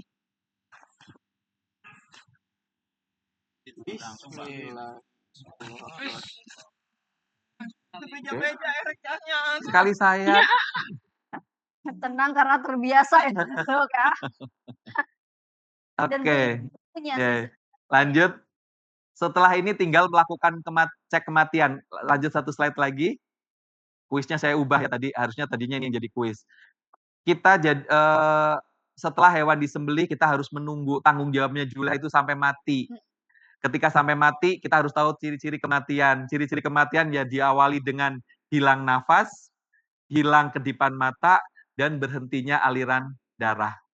Darah sudah bukan lagi mengalir, tapi memancar, berdenyut. Kalau sudah sekedar mengalir, bukan berarti dia masih hidup. Jadi nggak apa-apa. Mungkin sisa-sisa Iya, itunya ya, Dok, ya. tapi kalau kita belum yakin, biasanya kalau hewan mati, biasanya ditandai dengan rahangnya kendor, sehingga lidah keluar, ekor yang berputar tiba-tiba berhenti, atau relaksasi sphincter sehingga keluar kotoran dari urin ataupun feses. Kayaknya ada lagi nggak ya Mas? Coba lanjut. Nah ini, gerakan adalah bukan tanda-tanda kehidupan. Jadi diklik Mas. Kalaupun hewan itu masih bergerak, itu bukan berarti masih hidup. Karena sapi ini sudah disembelih sekitar 10 menit yang lalu, sudah diambil kepalanya, sudah diambil kakinya, ternyata dia masih bergerak kuat. Jadi hati-hati Bapak Ibu, jangan dekat-dekat sapi yang meskipun sudah kelihatannya sudah disembelih, bisa jadi tiba-tiba dia bisa nendang kakinya. Kira-kira itu sih Mbak yang bisa saya sampaikan pada hari ini. Mudah-mudahan ada manfaatnya. Kalau masih ada waktu, mangga kita bisa berdiskusi. Ini sebenarnya banyak banget manfaatnya ya, apalagi saya sebagai orang yang awam ya, gitu kan. Banyak banget ilmu yang udah saya dapetin dari tadi, apalagi Sobat Tani yang ada di seluruh Indonesia. Oke, sebelum kita ke sesi tanya jawab, boleh kali kuis satu lagi. Oh, nah ya, oke. Kuisnya adalah tadinya, Apa tuh, Dok? apa resikonya ketika sayatan itu dilakukan terlalu tinggi atau terlalu ke depan? Ayo, raise hand. Bapak Ibu semua. Yang paling awal sih tadi Ibu Novitra. Ibu atau Bapak Novitra tadi? Yang paling awal pertama kali raise hand. Ada nggak tadi Ibu Novitra? Bapak, Dok. Novitra. Bapak. Bapak Novitra, saya persilahkan Pak Novitra. Oke, terima kasih, Dok. Oh, ini ternyata masih ada waktu, jadi silahkan password-passwordnya. Oke. Novitra, passwordnya terlebih dahulu ya Bapak ya. BOC volume 347. Kurban sehat. Kurban sehat. Keserawan aman. Keserawan aman, siap Dok. Oke, mantap. Jawabannya apa Pak? Jawabannya apa Pak? Jadi kalau proses penyembelihan sapi disembelih terlalu ke depan atau terlalu mendekati arah ke kepala, maka akan terjadi risiko penyumbatan pembuluh darah, Dok.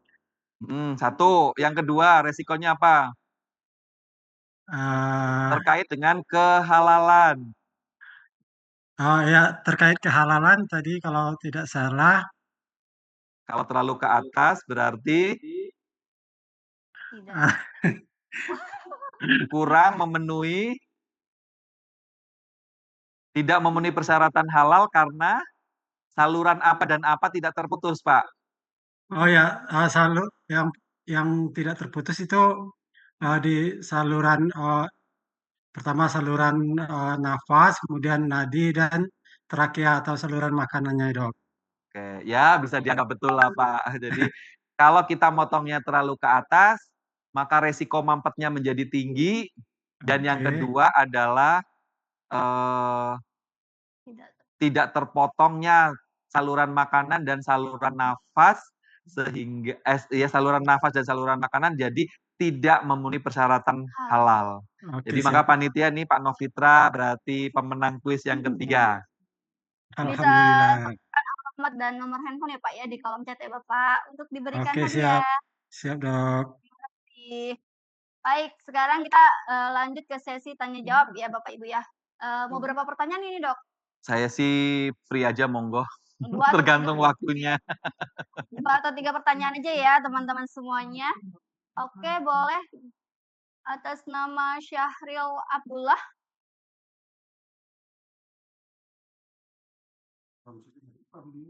Mari buka. Atas nama Bapak Budi Rahman. Oh, ada Pak Budi Rahman. Background-nya. Ya, Bapak Budi Rahman bisa di-unmute terlebih dahulu.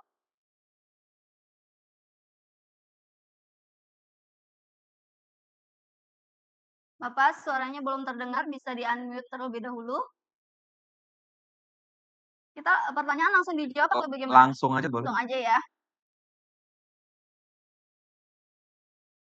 Oke, karena suaranya belum muncul juga, kita ke penanya selanjutnya ya. Imam Jailani. Bapak Imam Jailani. Di-unmute terlebih dahulu, Bapak.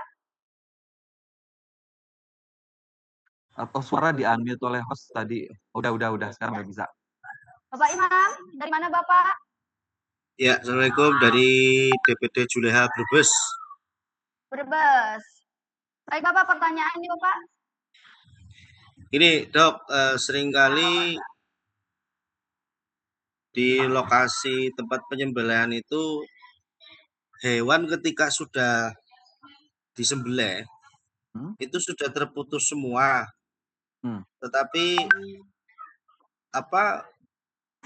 jangka menuju kematian yang sempurna itu memakan waktu umumnya berapa lama, Dok? Oke, ya. Silakan dokter. Jadi gini Pak, rata-rata nih ya Pak, rata-rata kalau sapi itu butuh setidaknya minimum 3 menit. Sedangkan kalau kambing domba itu sekitar 2 menit. Tapi itu adalah dalam kondisi normal yang hewannya tenang, kemudian tidak ada mampet pembuluh darah. Itu bisa menjadi sedikit lebih panjang ketika hewannya itu dibikin stres. Contohnya rebahinya terlalu lama, terlalu kasar. Maka sistem simpatisnya akan teraktivasi, maka dia akan tetap sadar meskipun dia sudah kehilangan darahnya lebih dari 50%. Itu akan menjadi lebih lama, Pak. Tapi kalau sebagai patokan, ketika semuanya normal, rebahinya cepat, tidak terlalu stres, maka dari penelitian atau dari data-data yang saya punya, atau literatur yang saya baca, itu adalah setidaknya sapi itu butuh waktu 3 menit dan kambing domba itu butuh 2 menit. Tapi itu bisa menjadi lebih panjang tadi ketika dia stres, direbahkannya dengan kasar. Dan satu lagi adalah ketika sadar bahwa ada yang mampet atau ada yang belum putus salah satunya.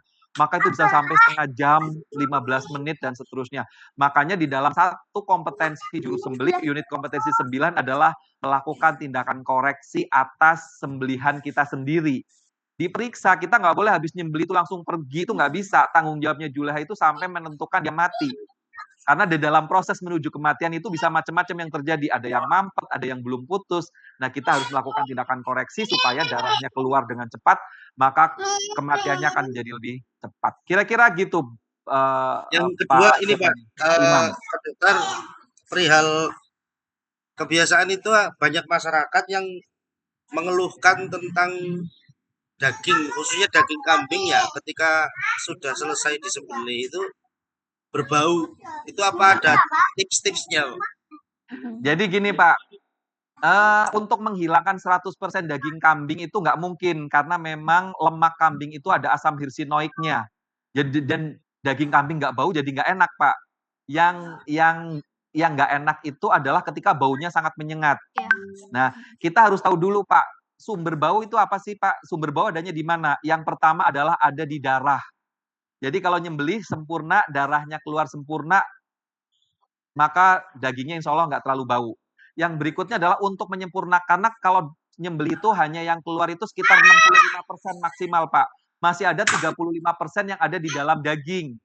Maka sebaiknya Bapak ketika sudah jadi karkas, sudah disembelih, sudah dikuliti, sudah dikeluarkan jeroannya, digantung Pak. Daging itu aman ketika digantung, baru nanti siang baru dipotong-potong itu aman daripada langsung dipotong-potong. Sambil digantung itu daging akan keluar darahnya tiris. Contoh tukang sate, nyembelihnya tuh subuh. Dijualnya nanti siang atau nanti sore, bahkan aman Pak. Kalau daging merah aman, asalkan digantung dan kering. Kemudian yang berikutnya adalah tadi kan digantung, pengeluaran darah. Berikutnya adalah ketika kita memisahkan kaki dan kepala. Sumber bau itu ada di kaki, apalagi bandot. Jadi ketika bandot itu mau meminang betina, itu tidak dikasih cincin berlian Pak, tapi dikasih bau. Baunya dari kaki depan, supaya kaki depannya bau itu disemprot pakai urin. Jadi segera setelah mati, kaki depan dan kepala itu segera dipisahkan. jauhkan dari dagingnya. Berikutnya pas nguliti, tangan yang megang kulit, jangan sampai megang daging. Jadi biasanya saya tangan kanan megang daging, tangan kiri megang kulit. Jangan sampai bergantian. Berikutnya lagi adalah pada saat mengeluarkan jeroan, jangan sampai isi jeroan pecah.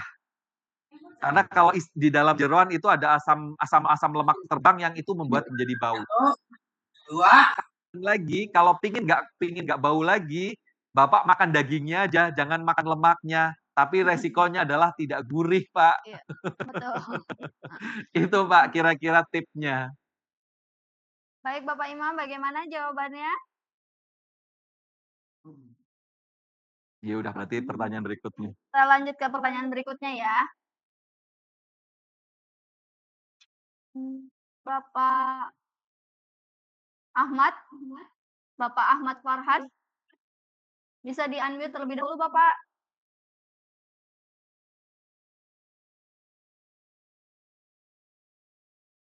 Baik, dari mana Bapak Ahmad?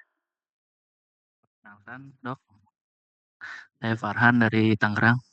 Ya, Ya, silakan Pak Farhan. Sebelumnya saya juga udah pernah ikut sama dokter pelatihan di Bogor. Ini mudah-mudahan nanti ketemu lagi ya. Amin. Ini aja Dok. Untuk kualitas daging, saya masih ingat yang pernah disampaikan sama dokter terkait kualitas daging itu. Kadang ada daging yang mungkin karena masuk kurangnya tempat yang kurang baik ya kan, jadi mungkin ada bakteri gitu ya. Nah, itu caranya gimana ketika daging sudah dipotong-potong atau disisihkan, itu harus di tempat khusus yang contoh kayak tempat freezer gitu, itu boleh sebelum dibagikan? kualitas daging ditempatkan di freezer. Baik, tertangkap pertanyaannya. Yang perlu Bapak ketahui adalah daging itu tidak hanya disukai oleh manusia, tapi disukai juga oleh bakteri, karena bernutrisi. Sehingga yang pertama tentu saja tadi kalau bisa Pak, yang pertama adalah disembelih sempurna, dan habis disembelih itu jangan langsung dipotong-potong Pak. Karena kalau langsung dipotong-potong berarti daging itu langsung kepegang tangan kita. Ingat, kita sunahnya makan dengan tangan itu adalah salah satunya adalah untuk memberikan bakteri pembusuk kepada makanan yang kita makan sehingga membantu proses pencernaan. Artinya kalau daging sudah diemek-emek, sudah dipegang-pegang dari awal, itu akan menjadi lebih cepat busuk. Artinya tadi Pak, habis disembelih, potong, keluarkan jeroannya, kuliti, gantung aja dulu Pak, supaya dagingnya tiris, dagingnya kering. Nanti dipotong-potongnya menjelang atau nanti setelah selesai semuanya baru dipotong-potong. Jangan sampai sudah dipotong-potong dari awal, disimpan di plastik tertutup, baru dibagi jam 3 sore. Karena Bapak harus ingat bahwa sel itu masih hidup, Pak. Walaupun hewannya sudah mati, selnya masih hidup, masih bermetabolisme, dia akan panas. Panas nanti bakterinya tambah naik. Tapi kalau Bapak punya di tempat kurban Bapak itu punya fasilitas pendingin, ya akan lebih baik. Misalnya ada ruangan yang tertutup, AC-nya disetel 16 derajat, ya mungkin jadi lebih baik gitu, Pak. Nah, kemudian daging kalau sudah dikemas, sudah dipotong-potong, sebaiknya segera dibagikan, jangan nunggu lama-lama, supaya segera bisa diolah atau segera bisa disimpan di pendingin. Namun demikian, ketika disimpan di dalam pendingin, Pak, jangan langsung dimasukkan ke dalam freezer. Nanti dagingnya akan mengalami cold shortening namanya, memendek dengan tiba-tiba kayak gini. Jadi dagingnya akan menjadi alot. Biarkan dulu ditaruh di pendingin, di refri dulu Pak. Di refri beberapa jam, maksimal 1 hari, nggak boleh lebih dari 1 hari. Setelah dingin di situ, semalam lah atau berapa gitu, baru masuk ke dalam freezer. Dan pada saat masuk ke dalam freezer, kalau Bapak misalnya sebagai mudohi dapat jatah 5 kilo, jangan 5 kilo-kilonya itu ditaruh di satu plastik yang sama. Sebelum dimasukkan ke dalam freezer, dibagi. menjadi seperempatan atau setengah kiloan. Jadi kalau Ketika saya mau masak seperempat, ambil sebungkus. Saya mau masak setengah kilo, ambil 2 bungkus. jadi nggak perlu Karena daging nggak boleh di-towing, dibekuin lagi itu nggak boleh gitu loh. Jadi kira-kira itu Pak. Jadi kalau Bapak tapi kalau misalnya panitia yang banyak sekali, kalau Bapak punya pendingin misalnya cooler cooler minuman dingin, silahkan aja Pak disimpan di situ. Asal jangan langsung di freezer Pak. Kalau langsung di freezer nanti dagingnya jadi alot Pak. Gitu Pak. Artinya kalau daging disimpan dingin, dia menghambat proses pertumbuhan bakteri. Jadi mungkin daya simpannya jadi lebih lama, sedikit lebih lama daripada dibiarkan sudah dibungkus tapi nggak disimpan di tempat dingin. Kira-kira begitu Pak. Baik, Gimana baik Bapak Dok. Ahmad? Ya, cukup, Oke, cukup. Dok, ini tuh karena waktunya sudah mepet ya Dok ya, Ya. sebenarnya masih banyak banget ilmu yang perlu kita gali ya Dok ya. Ya monggo aja nih Pak, saya kan boleh juga promosi Pak. Boleh. Jadi kalau mau informasi yang lebih detail, saya tuh lebih baik dipotong honor daripada dipotong waktu sebetulnya. Jadi bapak-bapak yang misalnya pingin ngobrol lebih banyak, pingin ketemu lebih banyak, ya silahkan Pak, saya Simatupang Pak, siang malam tunggu panggilan. Asik. Ada singkatan. Terima kasih Mbak, silahkan. Kurang lebihnya sebelum ditutup secara resmi oleh yang berwenang, kira-kira itu yang bisa saya sampaikan. Kurang lebihnya saya mohon maaf, mudah-mudahan bermanfaat. Terima kasih, saya kembalikan ke Ya, baik. moderator. Terima kasih banyak sebesar-besarnya kepada narasumber kita atas ilmu dan sharing yang sangat bermanfaat terkait penyembelihan hewan kurban dan keserawan. Jadi benar ya, kita tuh bukan hanya harus berperi kemanusiaan, tapi harus berperi kehewanan juga ya. Ya, karena berkaitan dengan kehalalan, Ya, kualitas betul. daging, dan ihsan. Kena ke kita juga ujungnya Ya, ya, Dok ya. betul. Oke, semoga kegiatan ini menambah wawasan untuk kita semua dan bisa diterapkan saat pelaksanaan kurban nanti. Sehingga penyembelihan berjalan sesuai syariat dan tetap memperhatikan kesejahteraan hewan. Baik, sebelum ditutup, boleh dong pantun dulu ya. Minta cakepnya ya Bapak Ibu. Naik sepeda ke pinggir kali. Jangan lupa bawa minuman. Hewan kurban harus dijaga sekali. Keserawan penting sepanjang pelaksanaan. Saya Putri selaku host, mohon maaf apabila ada kekurangan selama memandu acara pada hari ini. Mari kita tutup bersama-sama dengan membaca hamdalah. Alhamdulillahirabbil alamin. Wassalamualaikum warahmatullahi wabarakatuh. Selamat siang Sobat Tani. Ada penutupan nggak?